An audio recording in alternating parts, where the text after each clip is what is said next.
गुर बाणी कहे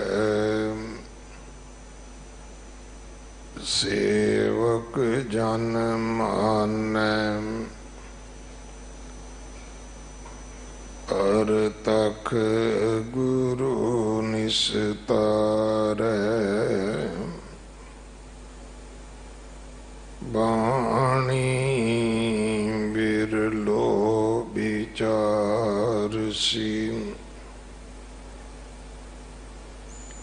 जे को गुरमुख होए।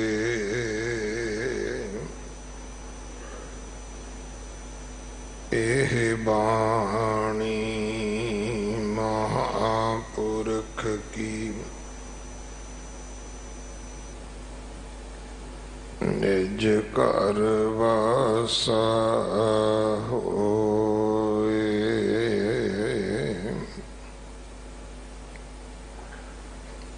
सलोक महला तीजा, पराई अमान क्यों रखिए। दिती ही सुख होए।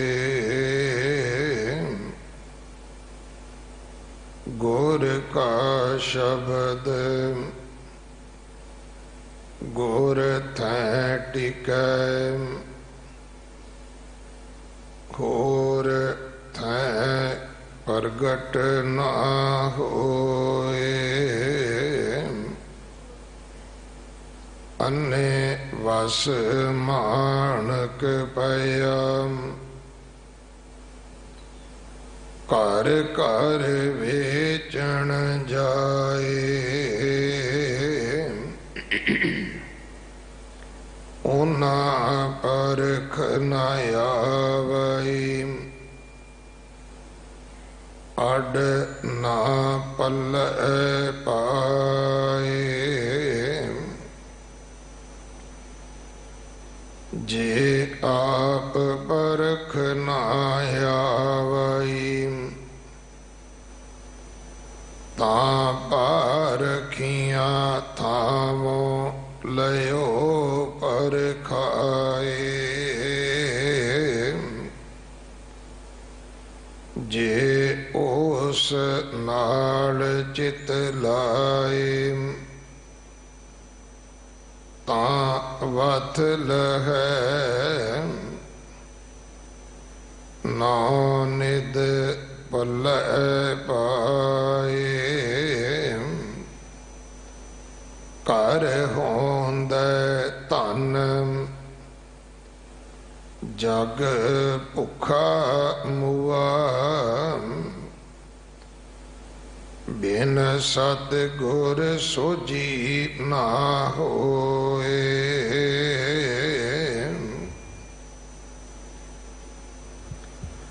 शब्द शीतल मन तन वसै, तिथै सोग विजोग न कोए। बसत पराई आप गर्भ करे, मूर्ख आप गणाए। नानक बिन बूझे किन्है ना पायो,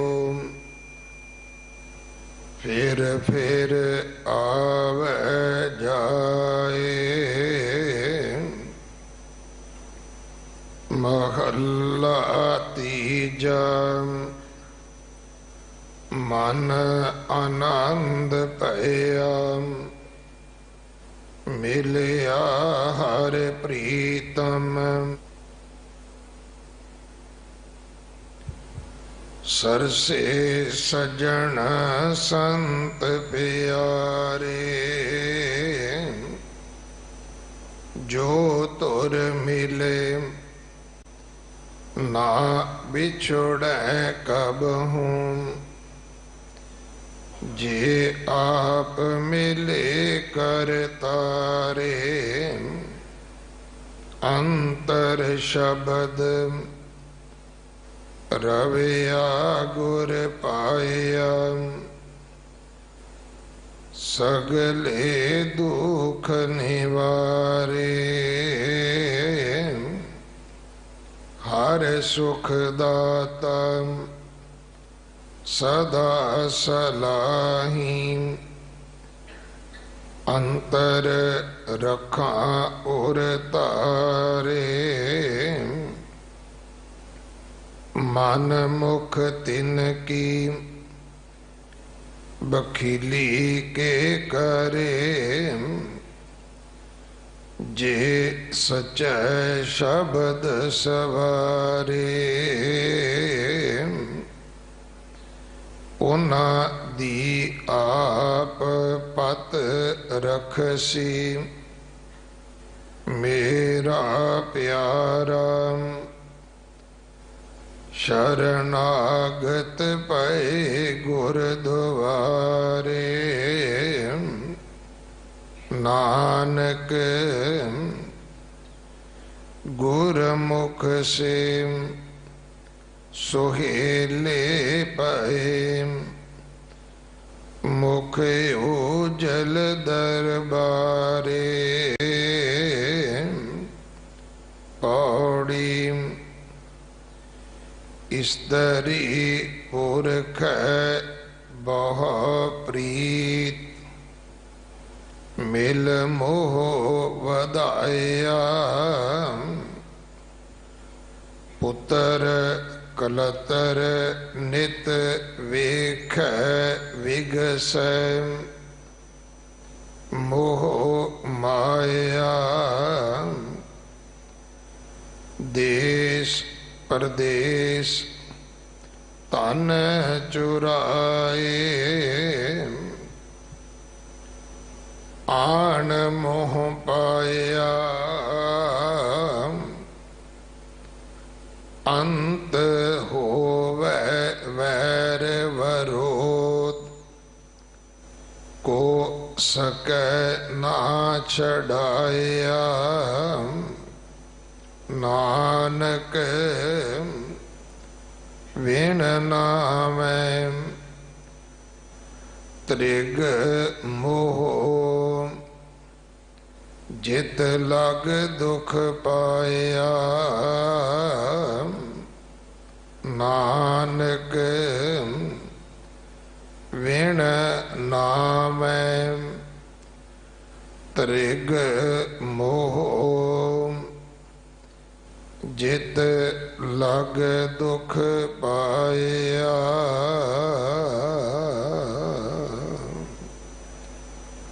वाहिगुरु जी का खालसा, वाहिगुरु जी की फतेह। सारंग की वार दी ये 32ਵੀਂ पौड़ी है। इस दे नाल 2 दर्ज श्लोक, इन्हां दी विचार भाई तेजपाल सिंह जी कुरुक्षेत्र वाले आप जी नूं सरवण करवाउणगे। सिख कौम दे महान विद्वान भाई पिंदरपाल सिंह जी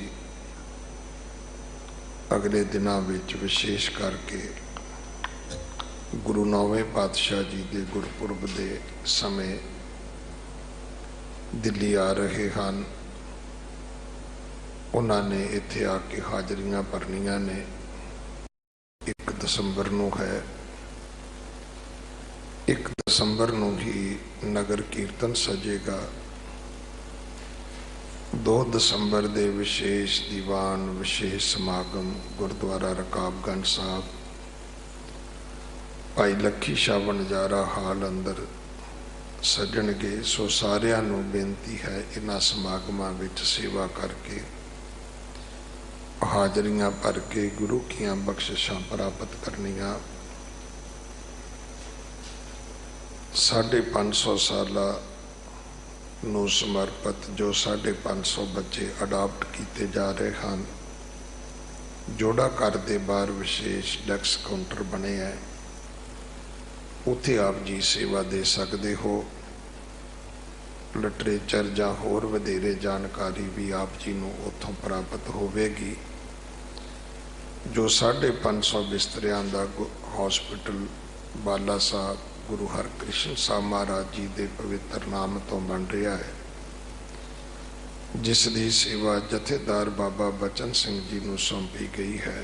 ਇਸ ਸੇਵਾ ਦੇ ਵਿੱਚ ਤਨ ਮਨ ਧਨ ਨਾਲ ਆਪਣਾ ਹਿੱਸਾ ਪਾਓ। ਵਲੰਟੀਅਰ ਸੇਵਾ ਵਾਸਤੇ ਆਪ ਜੀ ਆਪਣੇ ਨਾਮ ਦੇ ਸਕਦੇ ਹੋ। ਹਫ਼ਤੇ ਦੇ ਵਿੱਚ ਇੱਕ ਦਿਨ ਸਵੇਰ ਸ਼ਾਮ ਰਾਤ ਜਿਸ ਵਕਤ ਵੀ ਤੁਸੀਂ 8-10 ਘੰਟੇ ਆ ਕੇ ਸੇਵਾ ਕਰ ਸਕਦੇ ਹੋ। ਉਹ ਆਪ ਜੀ ਫਾਰਮ ਦੇ ਵਿੱਚ ਲਿਖਵਾ ਦਿਓ। ਤੁਸੀਂ ਆਪਣੀ ਸਹੂਲਤ ਦੇ ਅਨੁਸਾਰ ਆਉਣਾ ਹੈ। ਆਓ ਸਾਰੇ ਰਲ ਮਿਲ ਕੇ ਗੁਰੂ ਘਰ ਦਾ ਅਦਬ, ਸਰੋਵਰ ਦੀ ਪਵਿੱਤਰਤਾ, ਆਈਆਂ ਸੰਗਤਾਂ ਦੀ ਸੇਵਾ ਦੇ ਵਿੱਚ ਆਪਾਂ ਹਾਜ਼ਰੀ ਭਰ ਸਕੀਏ। ਅਗਲੇ ਸਮੇਂ ਵਾਸਤੇ ਗੁਰਬਾਣੀ ਵਿਚਾਰ ਸਰਵਣ ਕਰੋ। ਵਾਹਿਗੁਰੂ ਜੀ ਕਾ ਖਾਲਸਾ, ਵਾਹਿਗੁਰੂ ਜੀ ਕੀ ਫਤਿਹ।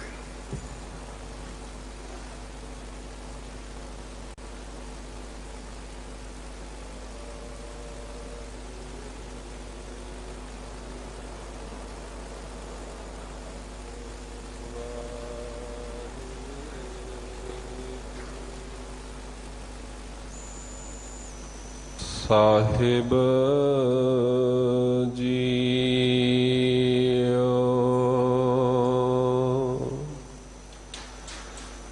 ਤੁਮਰੇ ਗੁਣ ਕਿਆ ਕਹਾਂ ਮੇਰੇ ਸਤਿਗੁਰਾ। जब गुर बोलै तब बिसम होए जाए।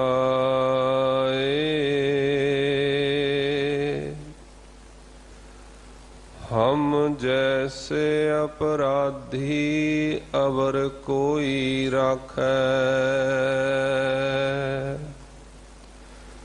जैसे हम सतगुर राख लिए छड़ाए। तू गुर पिता तू है गुर माता, तू गुर बंधप मेरा सखा सखाए।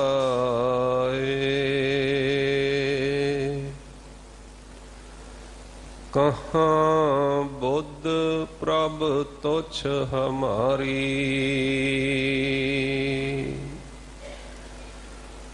बरन सकह महिमा जो तुहारी।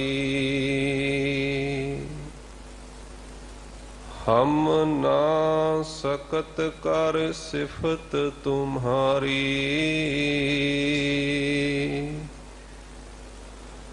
आप ले हो तुम कथा सुधारी। परम सन्मान योग जुगहो जुग अटल चवर छतर तख्तां दे मालक गरीब नवाज सतगुरु साहिब धन धन साहिब श्री गुरु ग्रंथ साहिब महाराज सच्चे पातशाह जियां दी पावन पवित्र निकी गोद दा आनंद माण रहे। साहिब श्री गुरु हरकृष्ण साहिब सच्चे पातशाह जी दे पावन स्थान दियां हाजरियां भरदे होए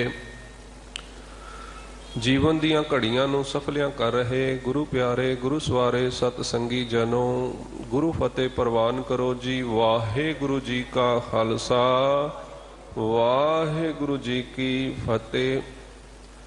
सतगुरां ने अपार बख्शिश कृपा मेहरामत कीती है। श्री आसा जी दी वार दे अमृतमय गुरबाणी कीर्तन आप जी ने श्रवण कीते हन। उपरंत इस पावन स्थान ते चल रही लड़ीवार गुर शब्द विचार दे पाठ आप जी ने अति सत्कारयोग ਸਿੰਘ ਸਾਹਿਬ ਭਾਈ ਸਾਹਿਬ ਜੀ ਪਾਸੋਂ ਸ਼ਰਵਨ ਕੀਤੇ ਹਨ। ਸਾਰੰਗ ਦੀ ਵਾਰ ਸਤਿਗੁਰੂ ਸ੍ਰੀ ਗੁਰੂ ਰਾਮਦਾਸ ਸੱਚੇ ਪਾਤਸ਼ਾਹ ਜੀ ਦੁਆਰਾ ਬਖਸ਼ਿਸ਼ ਕੀਤੀ ਹੋਈ, ਜਿਸ ਦੇ ਸ਼ਲੋਕ ਮਹੱਲੇ ਗੁਰੂ ਨਾਨਕ ਪਾਤਸ਼ਾਹ, ਗੁਰੂ ਅੰਗਦ ਦੇਵ ਮਹਾਰਾਜ, ਗੁਰੂ ਅਮਰਦਾਸ, ਗੁਰੂ ਅਰਜੁਨ ਦੇਵ ਮਹਾਰਾਜ ਸੱਚੇ ਪਾਤਸ਼ਾਹ ਜੀ ਦੁਆਰਾ ਬਖਸ਼ਿਸ਼ ਹਨ। 31 ਸ਼ਲੋਕ ਆਪ ਜੀ ਨੇ ਪਿਛਲੇ ਦੀਵਾਨਾਂ ਅੰਦਰ ਸ਼ਰਵਨ ਕੀਤੇ ਹਨ। 32ਵੇਂ ਸ਼ਲੋਕ ਦੀ ਵਿਚਾਰ ਦਾ ਸਮਾਂ ਹੋਇਆ ਹੈ। ਆਓ ਮਨ ਚਿੱਤ ਬਿਰਤੀਆਂ ਨੂੰ ਇਕਾਗਰ ਕਰਦੇ ਹੋਏ ਸਤਿਗੁਰਾਂ ਦੇ ਪਾਵਨ ਚਰਨਾਂ ਦਾ ਧਿਆਨ ਧਾਰ ਕੇ ਸ਼ਰਵਨ ਕਰੀਏ ਜੀ। ਸਤਨਾਮ ਸ਼੍ਰੀ ਵਾਹਿਗੁਰੂ ਸਾਹਿਬ ਜੀ। ਸ਼ਲੋਕ ਮਹੱਲਾ ਤੀਜਾ। ਪਰਾਈ ਅਮਾਨ ਕਿਉ ਰਖੀਐ, ਦਿੱਤੀ ਹੀ ਸੁਖ ਹੋਏ। ਤੀਸਰੇ ਪਾਤਸ਼ਾਹ, ਤੀਸਰੇ ਗੁਰਦੇਵ ਧੰਨ ਸ਼੍ਰੀ ਗੁਰੂ ਅਮਰਦਾਸ ਮਹਾਰਾਜ ਸੱਚੇ ਪਾਤਸ਼ਾਹ ਜੀ ਇਸ ਪਾਵਨ ਪਵਿੱਤਰ ਸ਼ਲੋਕ ਦੇ ਦੁਆਰਾ ਪਾਵਨ ਉਪਦੇਸ਼ ਬਖਸ਼ਿਸ਼ ਕਰਦੇ ਹੋਏ ਸਤਿਗੁਰਾਂ ਦੇ ਪਾਵਨ ਬਚਨ ਪਰਾਈ ਅਮਾਨ ਕਿਉਂ ਰੱਖੀ ਹੈ, ਸਿੱਧਾ ਸਿੱਧਾ ਇਹਦਾ ਅਖਰੀ ਅਰਥ ਜੇ ਆਪਾਂ ਕਰੀਏ ਤੇ ਪਾਤਸ਼ਾਹ ਕਹਿੰਦੇ ਵੀ ਪਰਾਈ ਅਮਾਨਤ ਜੋ ਹੈ ਉਸ ਨੂੰ ਕਦੇ ਵੀ ਆਪਣੇ ਕੋਲ ਨਹੀਂ ਰੱਖਣਾ ਚਾਹੀਦਾ। ਅੱਜ ਸਮਾਜ ਦੇ ਅੰਦਰ ਕਈ ਵਾਰੀ ਦੇਖਣ ਨੂੰ ਮਿਲਦਾ ਹੈ ਵੀ ਬੰਦਾ ਕਿਸੇ ਤੋਂ ਵਸਤੂ ਮੰਗ ਕੇ ਲੈ ਤੇ ਲੈਂਦਾ ਹੈ, ਫਿਰ ਮੋੜਨ ਲੱਗਿਆਂ ਉਸ ਨੂੰ ਬੜਾ ਸਮਾਂ ਲੱਗ ਜਾਂਦਾ ਹੈ। ਕਈ ਵਾਰੀ ਮੁੱਕਰ ਵੀ ਜਾਂਦਾ ਹੈ ਜਾਂ ਕਈ ਵਾਰੀ ਬਹੁਤਾ ਸਮਾਂ ਟਰਕਾਈ ਜਾਣਾ। ਸੋ ਇਸ ਪ੍ਰਕਾਰ ਜਿੱਥੇ ਦੁਨਿਆਵੀ ਤੌਰ ਤੇ ਵੀ ਸਤਿਗੁਰੂ ਅਮਰਦਾਸ ਪਾਤਸ਼ਾਹ ਜੀ ਸਾਨੂੰ ਬਖਸ਼ਿਸ਼ ਕਰ ਰਹੇ ਹਨ, ਪਰਾਈ ਅਮਾਨ ਕਿਉਂ ਰੱਖੀ ਹੈ। ਜਿਹੜੀ ਪਰਾਈ ਅਮਾਨਤ ਹੈ, ਦੂਸਰੇ ਦੀ ਵਸਤੂ ਹੈ, ਉਸ ਨੂੰ ਕਿਉਂ ਰੱਖੀ ਹੈ, ਕਿਸ ਕਰਕੇ ਅਸੀਂ ਆਪਣੇ ਕੋਲ ਰੱਖੀ ਬੈਠੇ ਹਾਂ। ਕੋਈ ਵਜ੍ਹਾ ਨਹੀਂ ਹੈ, ਕੋਈ ਕਾਰਨ ਨਹੀਂ ਹੈ ਰੱਖਣ ਦਾ। ਪਾਤਸ਼ਾਹ ਕਹਿੰਦੇ ਦਿੱਤੀ ਹੀ ਸੁਖ ਹੋਏ। ਉਸ ਪਰਾਈ ਅਮਾਨਤ ਨੂੰ ਦੇਣ ਦੇ ਨਾਲ ਹੀ ਸੁਖ ਮਿਲੇਗਾ, ਨਾ ਕਿ ਉਸ ਨੂੰ ਜੱਫਾ ਮਾਰ ਕੇ ਰੱਖਣਾ, ਦਬਾ ਕੇ ਬੈਠ ਜਾਣਾ, ਉਹਦੇ ਉੱਤੇ ਆਪਣਾ ਕਬਜ਼ਾ ਕਰ ਲੈਣਾ। ਇਹਦੇ ਵਿੱਚ ਸੁਖ ਨਹੀਂ ਹੈ। ਉਹ ਮਨੁੱਖ ਕਦੇ ਵੀ ਸੁਖੀ ਨਹੀਂ ਹੋ ਸਕਦਾ ਜਿਹੜਾ ਪਰਾਈ ਅਮਾਨਤ ਦੇ ਉੱਤੇ ਕਾਬਜ ਹੋ ਜਾਏ, ਆਪਣੇ ਕੋਲ ਰੱਖ ਕੇ ਬੈਠੇ। ਤੇ ਜੋ ਭਾਵ ਅਰਥ ਹਨ ਸਤਿਗੁਰੂ ਸੱਚੇ ਪਾਤਸ਼ਾਹ ਬਖਸ਼ਿਸ਼ ਕਰਦੇ ਹਨ। ਜਿਸ ਤਰ੍ਹਾਂ ਦੁਨਿਆਵੀ ਤੌਰ ਤੇ ਅਸੀਂ ਪਰਾਈ ਅਮਾਨਤ ਨੂੰ ਰੱਖ ਕੇ ਦੱਬ ਕੇ ਸੁਖ ਨਹੀਂ ਲੈ ਸਕਦੇ, ਇਸੇ ਤਰ੍ਹਾਂ ਪਰਮੇਸ਼ਵਰ ਨੇ ਵੀ ਸਾਨੂੰ ਇੱਕ ਅਮਾਨਤ ਦਿੱਤੀ ਹੈ। ਪਰਮੇਸ਼ਵਰ ਨੇ ਵੀ ਸਾਨੂੰ ਕੁਝ ਅਮਾਨਤਾਂ ਸੌਂਪੀਆਂ ਹਨ। ਜਿਸ ਕਾ ਤਨ ਮਨ ਧਨ ਸਭ ਤਿਸ ਕਾ। ਸਾਡੇ ਕੋਲ ਅਮਾਨਤ ਹੈ ਇਹ ਦੇਹੀ, ਅਮਾਨਤ ਹੈ ਇਹ ਜੀਵਨ, ਅਮਾਨਤ ਹੈ ਪਰਮੇਸ਼ਵਰ ਵੱਲੋਂ ਦਿੱਤੀ ਹੋਈ ਸਾਰੀ ਸੰਪਦਾ ਸੁਖ। ਪਰ ਦੁਨਿਆਵੀ ਤੌਰ ਤੇ ਅਸੀਂ ਜਦੋਂ ਕਿਸੇ ਤੋਂ ਕੋਈ ਵਸਤੂ ਮੰਗਦੇ ਹਾਂ ਤੇ ਉਸ ਨੂੰ ਫਿਜ਼ੀਕਲੀ ਵਾਪਸ ਕਰ ਦਿੰਦੇ ਹਾਂ। ਜੇ ਅਮਾਨਤ ਆਪਣੇ ਕੋਲ ਰੱਖੀਏ ਤੇ ਗੱਲਾਂ ਬਾਤਾਂ ਕਹਿ ਦਈਏ ਵੀ ਦੇ ਦਿੱਤੀ ਹੈ ਤੇ ਗੱਲ ਨਹੀਂ ਬਣਦੀ। ਪਰ ਪਰਮੇਸ਼ਵਰ ਦੇ ਪਰਥਾਏ ਐਸਾ ਨਹੀਂ ਹੈ। ਪਰਮੇਸ਼ਵਰ ਦੇ ਪਰਥਾਏ ਜੇ ਅਸੀਂ ਪਰਮੇਸ਼ਵਰ ਦੀ ਦਿੱਤੀ ਹੋਈ ਦਾਤ ਨੂੰ ਸਿਰਫ ਫਿਜ਼ੀਕਲੀ ਹੀ ਦੇ ਦਿੱਤਾ, ਛੱਡ ਦਿੱਤਾ, ਬਸ ਮੁੱਖੋਂ ਕਹਿੰਦੇ ਰਹੇ ਵੀ ਤਨ ਵੀ ਤੇਰਾ ਹੈ, ਧਨ ਵੀ ਤੇਰਾ ਹੈ, ਲੇਕਿਨ ਮਨ ਕਰਕੇ ਉਸ ਗੱਲ ਨੂੰ ਅਸੀਂ ਜਾਣਿਆ ਨਹੀਂ ਹੈ, ਹਿਰਦੇ ਵਿੱਚ ਉਸ ਗੱਲ ਨੂੰ ਕਬੂਲਿਆ ਨਹੀਂ ਹੈ, ਫਿਰ ਵੀ ਗੱਲ ਨਹੀਂ ਬਣੇਗੀ। ਇਸ ਕਰਕੇ ਜਿੱਥੇ ਦੁਨਿਆਵੀ ਗੱਲ ਹੈ ਉੱਥੇ ਫਿਜ਼ੀਕਲੀ ਅਸੀਂ ਵਸਤੂ ਮੋੜ ਦਿੱਤੀ ਤੇ ਕੰਮ ਖਤਮ ਹੋ ਗਿਆ। ਲੇਕਿਨ ਪਰਮਾਤਮਾ ਦੇ ਪਰਥਾਏ, ਪਰਮੇਸ਼ਵਰ ਦੇ ਪਰਥਾਏ, ਗੁਰੂ ਦੇ ਪਰਥਾਏ ਅਸੀਂ ਮਨ ਕਰਕੇ ਉਸ ਵਿਸ਼ੇ ਦਾ, ਉਸ ਵਸਤੂ ਦਾ, ਉਸ ਵਿਚਾਰ ਦਾ ਤਿਆਗ ਕਰਨਾ ਹੈ। ਮਨ ਕਰਕੇ ਇਹ ਗੱਲ ਕਹਿਣਾ ਹੈ। ਜਿਵੇਂ ਭਗਤ ਕਬੀਰ ਸਾਹਿਬ ਜੀ ਕਹਿੰਦੇ ਨਾ, ਕਬੀਰ ਮੇਰਾ ਮੁਝ ਮੈਂ ਕਿਛ ਨਹੀਂ। ਹੁਣ ਮੁਖੋਂ ਤੇ ਅਸੀਂ ਸਾਰੇ ਕਹਿੰਦੇ ਹਾਂ, ਪਰ ਬਾਬਾ ਭਗਤ ਕਬੀਰ ਸਾਹਿਬ ਜੀ ਨੇ ਹਿਰਦੇ ਚੋਂ ਇਸ ਗੱਲ ਨੂੰ ਕਬੂਲ ਲਿਆ ਤੇ ਉਹ ਪਰਮੇਸ਼ਰ ਦਾ ਰੂਪ ਹੋ ਗਏ, ਪਰਮੇਸ਼ਰ ਦਾ ਸਵਰੂਪ ਹੋ ਗਏ, ਪਰਮੇਸ਼ਰ ਦੇ ਵਿੱਚ ਅਭੇਦ ਹੋ ਗਏ। ਬਸ ਸਾਡੇ ਤੇ ਭਗਤ ਸਾਹਿਬਾਨ ਦੇ ਵਿੱਚ ਇੰਨਾ ਹੀ ਅੰਤਰ ਹੈ, ਇੰਨਾ ਹੀ ਫਰਕ ਹੈ। ਅਸੀਂ ਮੁਖੋਂ ਕਹਿੰਦੇ ਹਾਂ, ਉਹਨਾਂ ਨੇ ਹਿਰਦੇ ਵਿੱਚ ਇਸ ਗੱਲ ਨੂੰ ਜਾਣ ਲਿਆ, ਸਮਝ ਲਿਆ, ਮੰਨ ਲਿਆ। ਸੋ ਸਤਿਗੁਰੂ ਸੱਚੇ ਪਾਤਸ਼ਾਹ ਗੁਰੂ ਅਮਰਦਾਸ ਪਾਤਸ਼ਾਹ ਜੀ ਬਖਸ਼ਿਸ਼ ਕਰ ਰਹੇ ਹਨ ਕਿ हे ਭਾਈ, ਜੋ ਵੀ ਤੇਰੇ ਕੋਲ ਪਰਾਇਆ ਹੈ, ਜਿਸ ਦਾ ਵੀ ਹੈ, ਜੇ ਕਿਸੇ ਦੁਨਿਆਵੀ ਤੌਰ ਤੇ ਤੂੰ ਕਿਸੇ ਦੀ ਅਮਾਨਤ ਰੱਖੀ ਹੋਈ ਹੈ, ਕਿਸੇ ਦਾ ਪੈਸਾ ਰੱਖਿਆ ਹੋਇਆ ਹੈ, ਕਿਸੇ ਦੀ ਕੋਈ ਵਸਤੂ ਰੱਖੀ ਹੋਈ ਹੈ, ਤੇ ਉਸ ਨੂੰ ਮੋੜ ਵਾਪਸ ਕਰ ਦੇਣਾ ਚਾਹੀਦਾ ਹੈ। ਇਹਦੇ ਵਿੱਚ ਹੀ ਸੁੱਖ ਹੈ। ਪਰਾਈ ਅਮਾਨਤ ਰੱਖ ਕੇ ਕਦੇ ਵੀ ਸੁੱਖ ਨਹੀਂ ਮਿਲਦਾ। ਤੇ ਜੇ ਪ੍ਰਮਾਤਮਾ ਨੇ ਤੈਨੂੰ ਕੋਈ ਵਸਤੂ ਦਿੱਤੀ ਹੋਈ ਹੈ ਤੇ ਉਹਦਾ ਵੀ ਸ਼ੁਕਰਾਨਾ ਕਰ ਤੇ ਉਹਦੇ ਅੱਗੇ ਰੱਖ। ਜਿਸ ਕੀ ਬਸਤ ਤਿਸ ਆਗੈ ਰੱਖੈ, ਪ੍ਰਭ ਕੀ ਆਗਿਆ ਮਾਨੈ ਮਾਥੈ, ਉਸ ਤੇ ਚੌਗਣ ਕਰੇ ਨਿਹਾਲ, ਨਾਨਕ ਸਾਹਿਬ ਸਦਾ ਦਇਆਲ। ਗੁਰੂ ਅਰਜਨ ਦੇਵ ਮਹਾਰਾਜ ਪਾਤਸ਼ਾਹ ਬਖਸ਼ਿਸ਼ ਕਰਦੇ ਹਨ, ਜਿਸ ਪਰਮੇਸ਼ਰ ਨੇ ਤਨ ਦਿੱਤਾ ਹੈ, ਧਨ ਦਿੱਤਾ ਹੈ, ਜਾਇਦਾਦ ਦਿੱਤੀ ਹੈ, ਰੁਤਬਾ ਦਿੱਤਾ ਹੈ, ਮਾਣ ਸਨਮਾਨ ਦਿੱਤਾ ਹੈ, ਉਸ ਪਰਮਾਤਮਾ ਨੂੰ ਅੱਗੇ ਰੱਖ। ਇਹ ਨਾ ਕਹਿ ਵੀ ਇਹ ਮੇਰਾ ਹੈ, ਮੈਂ ਬਣਾਇਆ ਹੈ, ਮੈਂ ਕੀਤਾ ਹੈ, ਮੈਂ ਕਰਦਾ ਹਾਂ। ਇਹ ਕਹਿ ਇਹ ਗੁਰੂ ਨਾਨਕ ਸਾਹਿਬ ਜੀ ਦੀ ਕਿਰਪਾ ਹੈ, ਗੁਰੂ ਦੀ ਬਖਸ਼ਿਸ਼ ਹੈ, ਇਹ ਪਰਮਾਤਮਾ ਦੀ ਦਾਤ ਹੈ। ਮਨ ਕਰਕੇ ਸੰਕਲਪ ਕਰਕੇ ਅਸੀਂ ਪਰਮਾਤਮਾ ਦਾ ਦਿੱਤਾ ਹੋਇਆ ਪਰਮਾਤਮਾ ਨੂੰ ਦੇਣਾ ਹੈ। ਨਹੀਂ ਤੇ ਸਤਿਗੁਰ ਕਹਿੰਦੇ, ਅੰਨ ਦਾਨ ਭੂਮ ਬਹੁ ਅਰਪੈ, ਨਹਿ ਮਿਲਿਆ ਹਰ ਦੁਆਰਾ। ਦਾਨ ਬਾਹਰੀ ਤੌਰ ਤੇ ਬੰਦਾ ਕਰਦਾ ਰਹੇ, ਪਰ ਅੰਦਰ ਉਸ ਦਾਨ ਦਾ ਹੰਕਾਰ ਹੋ ਜਾਵੇ ਤੇ ਉਹ ਵੀ ਪ੍ਰਵਾਨ ਨਹੀਂ ਹੈ। ਦਾਨ ਉਹੀ ਦਿੱਤਾ ਪ੍ਰਵਾਨ ਹੈ ਜਿਸ ਦੇ ਅੰਦਰ ਮਨ ਦਾ ਸੰਕਲਪ ਵੀ ਸ਼ਾਮਲ ਹੋਵੇ, ਮਨ ਕਰਕੇ ਉਸ ਚੀਜ਼ ਦਾ ਅਸੀਂ ਤਿਆਗ ਕੀਤਾ ਹੋਵੇ। ਸੋ ਸਤਿਗੁਰ ਪਾਤਸ਼ਾਹ ਬਖਸ਼ਿਸ਼ ਕਰਦੇ ਹਨ, ਪਰਾਈ ਅਮਾਨ ਕਿਉਂ ਰੱਖੀ ਹੈ, ਕਿਉਂ ਰੱਖੀ ਬੈਠਾ ਹੈ ਜਾਂ ਕਿਉਂ ਰੱਖ ਰਿਹਾ ਹੈ। ਦਿੱਤੀ ਹੀ ਸੁਖ ਹੋਏ, ਜਦੋਂ ਤੂੰ ਇਸ ਨੂੰ ਦੇ ਦੇਵੇਂਗਾ, ਮਾਲਕ ਨੂੰ ਸੌਂਪ ਦੇਵੇਂਗਾ ਤੇ ਤੈਨੂੰ ਸੁਖ ਹੋ ਜਾਵੇਗਾ।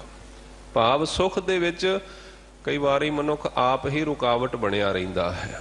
ਮੰਗਦਾ ਤੇ ਸੁਖ ਹੈ, ਪਰ ਰੁਕਾਵਟ ਆਪ ਬਣਿਆ ਹੋਇਆ ਹੈ। ਆਪ ਆਪਣੇ ਹੱਥੀਂ ਆਪ ਪਾਏ ਕੁਹਾੜਾ ਮਾਰਿਆ, ਗਾਫਲ ਆਪਣੇ ਹਾਥ, ਆਪਣੇ ਹੱਥੀਂ ਆਪਣੇ ਦੁੱਖ ਦਾ ਕਾਰਨ ਮਨੁੱਖ ਬਣਿਆ ਰਹਿੰਦਾ ਹੈ। ਸਤਿਗੁਰ ਬਖਸ਼ਿਸ਼ ਕਰਦੇ, ਗੁਰ ਕਾ ਸ਼ਬਦ ਗੁਰ ਥੈ ਟਿਕੈ, ਹੋਰ ਥੈ ਪ੍ਰਗਟ ਨਾ ਹੋਏ। ਗੁਰ ਗੁਰੂ ਵਾਚਕ ਹੈ, ਗੁਰੂ ਦਾ ਵਾਚਕ ਹੈ, ਗੁਰ ਪਰਮੇਸ਼ਰ ਦਾ ਵਾਚਕ ਹੈ। ਗੁਰ ਪਰਮੇਸ਼ਰ ਏਕੋ ਜਾਣ। ਸੋ ਸਤਿਗੁਰੂ ਪਾਤਸ਼ਾਹ ਬਖਸ਼ਿਸ਼ ਕਰਦੇ ਹਨ, ਗੁਰ ਕਾ ਸ਼ਬਦ ਗੁਰ ਥੈ ਟਿਕੈ। ਗੁਰ ਪਰਮੇਸ਼ਰ ਦਾ ਜੋ ਸ਼ਬਦ ਹੈ, ਬਾਣੀ ਹੈ, ਗੁਰ ਥੈ ਟਿਕੈ, ਗੁਰੂ ਦੇ ਦੁਆਰਾ ਹੀ ਟਿਕਦਾ ਹੈ ਜਾਂ ਗੁਰੂ ਦੇ ਅੰਦਰ ਟਿਕਿਆ ਹੋਇਆ ਹੈ। ਹੋਰ ਥੈ ਪ੍ਰਗਟ ਨਾ ਹੋਏ, ਹੋਰ ਥੈ ਹੋਰ ਕਿਸੇ ਵੀ ਥਾਂ ਤੇ, ਹੋਰ ਕਿਸੇ ਵੀ ਦੁਆਰਾ ਇਹ ਪ੍ਰਗਟ ਨਹੀਂ ਹੁੰਦਾ। ਜਿਸ ਸਰੂਪ ਦੇ ਅੰਦਰ ਬਾਣੀ ਗੁਰੂ ਸਾਹਿਬ ਜੀ ਦੇ ਦੁਆਰਾ ਪ੍ਰਗਟ ਹੋਈ ਹੈ। ਸ਼ਬਦ ਤੇ 35 ਅੱਖਰ ਹੀ ਹਨ। ਹੋਰਨਾਂ ਨੇ ਵੀ ਯਤਨ ਕੀਤਾ ਸ਼ਬਦ ਜੋੜ ਕੇ ਕਵਿਤਾ ਰਚਨ ਦਾ, ਪਰ ਉਹ ਗੁਰੂ ਸਾਹਿਬ ਜੀ ਦੀ ਇਸ ਪਾਵਨ ਬਾਣੀ ਦੀ ਬਰਾਬਰੀ ਨਹੀਂ ਕਰ ਪਾਏ, ਕਿਉਂਕਿ ਜੈਸੀ ਮੈਂ ਆਵੈ ਖਸਮ ਕੀ ਬਾਣੀ, ਤੈਸੜਾ ਕਰੀ ਗਿਆਨ ਵਿਲਾਲੋ। ਧੁਰ ਕੀ ਬਾਣੀ ਆਈ, ਤਿਨ ਸਗਲੀ ਚਿੰਤ ਮਟਾਈ। ਕਵਿਤਾ ਤੇ ਬਹੁਤ ਰਚ ਲੈਂਦੇ ਹਨ, ਅੱਖਰ ਉਹੀ ਹਨ, ਪਰ ਗੁਰੂ ਦੇ ਅੰਦਰ ਪਰਮੇਸ਼ਰ ਨੇ ਇਹ ਸ਼ਬਦ ਟਿਕਾਇਆ ਹੈ। ਗੁਰੂ ਦੇ ਉੱਤੇ ਪਰਮੇਸ਼ਰ ਦੀ ਬਖਸ਼ਿਸ਼ ਹੈ। ਇਸ ਕਰਕੇ ਇਹ ਬਾਣੀ, ਇਹ ਸ਼ਬਦ ਸਿਰਫ ਭਾਸ਼ਾ ਦੇ 35 ਅੱਖਰ ਨਹੀਂ ਹਨ, ਇਹਦੇ ਉੱਤੇ ਪਰਮੇਸ਼ਰ ਦੀ ਬਖਸ਼ਿਸ਼ ਦੀ ਮੋਹਰ ਵੀ ਹੈ। ਇਹ ਪਰਮੇਸ਼ਰ ਦੇ ਦੁਆਰਾ ਬਖਸ਼ਿਸ਼ ਕੀਤੇ ਹੋਏ ਬੋਲ ਹਨ। ਸੋ ਸਤਿਗੁਰੂ ਪਾਤਸ਼ਾਹ ਬਖਸ਼ਿਸ਼ ਕਰਦੇ ਹਨ, ਗੁਰ ਕਾ ਸ਼ਬਦ ਗੁਰ ਥੈ ਟਿਕੈ, ਹੋਰ ਥੈ ਪ੍ਰਗਟ ਨਾ ਹੋਏ। ਗੁਰੂ ਜਿਹਦੇ ਤੇ ਬਖਸ਼ਿਸ਼ ਕਰ ਦੇਵੇ, ਪਰਮੇਸ਼ਰ ਜਿਹਦੇ ਤੇ ਕਿਰਪਾ ਕਰ ਦੇਵੇ, ਉਹੀ ਇਹ ਬਾਣੀ ਰਚ ਸਕਦਾ ਹੈ। ਉਹਨਾਂ ਨੇ ਹੀ ਇਹ ਬਾਣੀ ਰਚੀ ਹੈ, ਹੋਰ ਕਿਸੇ ਦੇ ਦੁਆਰਾ ਇਹ ਪ੍ਰਗਟ ਨਹੀਂ ਹੋ ਸਕਦੀ। ਯਤਨ ਬਹੁਤ ਕੀਤੇ ਲੋਕਾਂ ਨੇ। ਸਤਿਗੁਰੂ ਬਖਸ਼ਿਸ਼ ਕਰਦੇ, ਅੰਨੇ ਵਸ ਮਾਣਕ ਪਿਆ, ਘਰ ਘਰ ਵੇਚਣ ਜਾਏ। ਅੰਨੇ ਤੋਂ ਭਾਵ ਜਿਨ੍ਹਾਂ ਦੇ ਕੋਲ ਸਰੀਰਕ ਨੇਤਰ ਨਾ ਹੋਣ, ਪਰ ਗੁਰਮਤ ਦੇ ਅੰਦਰ, ਧਾਰਮਿਕ ਦੁਨੀਆ ਦੇ ਅੰਦਰ ਅੰਨਾ ਸਿਰਫ ਉਸ ਨੂੰ ਨਹੀਂ ਕਿਹਾ ਜਾਂਦਾ ਜਿਹਦੇ ਕੋਲ ਫਿਜ਼ੀਕਲ ਨੇਤਰ ਨਹੀਂ ਹਨ, ਸਰੀਰਕ ਨੇਤਰ ਨਹੀਂ ਹਨ। ਸਤਿਗੁਰ ਬਖਸ਼ਿਸ਼ ਕਰਦੇ ਹਨ, ਅੰਨੇ ਇਹ ਨਾ ਆਖੀ ਹੈ ਜਿਨ ਮੁਖ ਲੋਇਣ ਨਾ ਹੈ, ਅੰਨੇ ਸਈ ਨਾਨਕਾ ਖਸਮੋਹ ਕੁੱਥੇ ਜਾਹੇ। ਜੋ ਅਕਲ ਦੇ ਅੰਨੇ, ਇੱਕ ਅਕਲ ਦਾ ਵੀ ਅੰਨਾ ਹੋਇਆ ਕਰਦਾ ਹੈ, ਜਿਹਦੇ ਕੋਲ ਸੋਝੀ ਨਹੀਂ ਹੈ, ਸਮਝ ਨਹੀਂ ਹੈ, ਗਿਆਨ ਨਹੀਂ ਹੈ। ਸੋ ਸਤਿਗੁਰ ਬਖਸ਼ਿਸ਼ ਕਰਦੇ, ਅੰਨੇ ਵਸ ਮਾਣਕ ਪਿਆ। ਮਾਣਕ ਤੋਂ ਭਾਵ ਕੀਮਤੀ ਪੱਥਰ, ਪਦਾਰਥ, ਹੀਰਾ, ਕੋਈ ਵੀ। ਪਾਤਸ਼ਾਹ ਕਹਿੰਦੇ ਜਿਸ ਮਨੁੱਖ ਨੂੰ ਨੌਲੇਜ ਨਹੀਂ ਹੈ, ਸਮਝ ਨਹੀਂ ਹੈ, ਉਸ ਮਨੁੱਖ ਦੇ ਕੋਲ ਕੋਈ ਕੀਮਤੀ ਵਸਤ ਹੋਵੇ, ਕੋਈ ਕੀਮਤੀ ਪਦਾਰਥ ਹੋਵੇ ਤੇ ਉਸ ਨੂੰ ਲੈ ਕੇ ਥਾਂ ਥਾਂ ਤੇ ਵੇਚਣ ਦੇ ਵਾਸਤੇ ਤੁਰਿਆ ਫਿਰੇ, ਥਾਂ ਥਾਂ ਤੇ ਉਸ ਨੂੰ ਲੈ ਕੇ ਤੁਰਿਆ ਫਿਰੇ। ਹੁਣ ਇੱਥੇ ਮਾਣਕ ਕੀ ਹੈ? ਇੱਥੇ ਮਾਣਕ ਹੈ ਮਨੁੱਖਾ ਦੇਹੀ, ਮਨੁੱਖਾ ਸਰੀਰ। ਤੇ ਅਕਲ ਦੇ ਅੰਨੇ ਮਨੁੱਖ ਇਸ ਮਨੁੱਖਾ ਦੇਹੀ ਰੂਪੀ ਮਾਣਕ ਨੂੰ ਲੈ ਕੇ, ਸਰੀਰ ਨੂੰ ਲੈ ਕੇ ਥਾਂ ਥਾਂ ਤੇ ਭਟਕਦੇ ਰਹਿੰਦੇ ਹਨ, ਦਰ ਦਰ ਤੇ ਭਟਕਦੇ ਹਨ।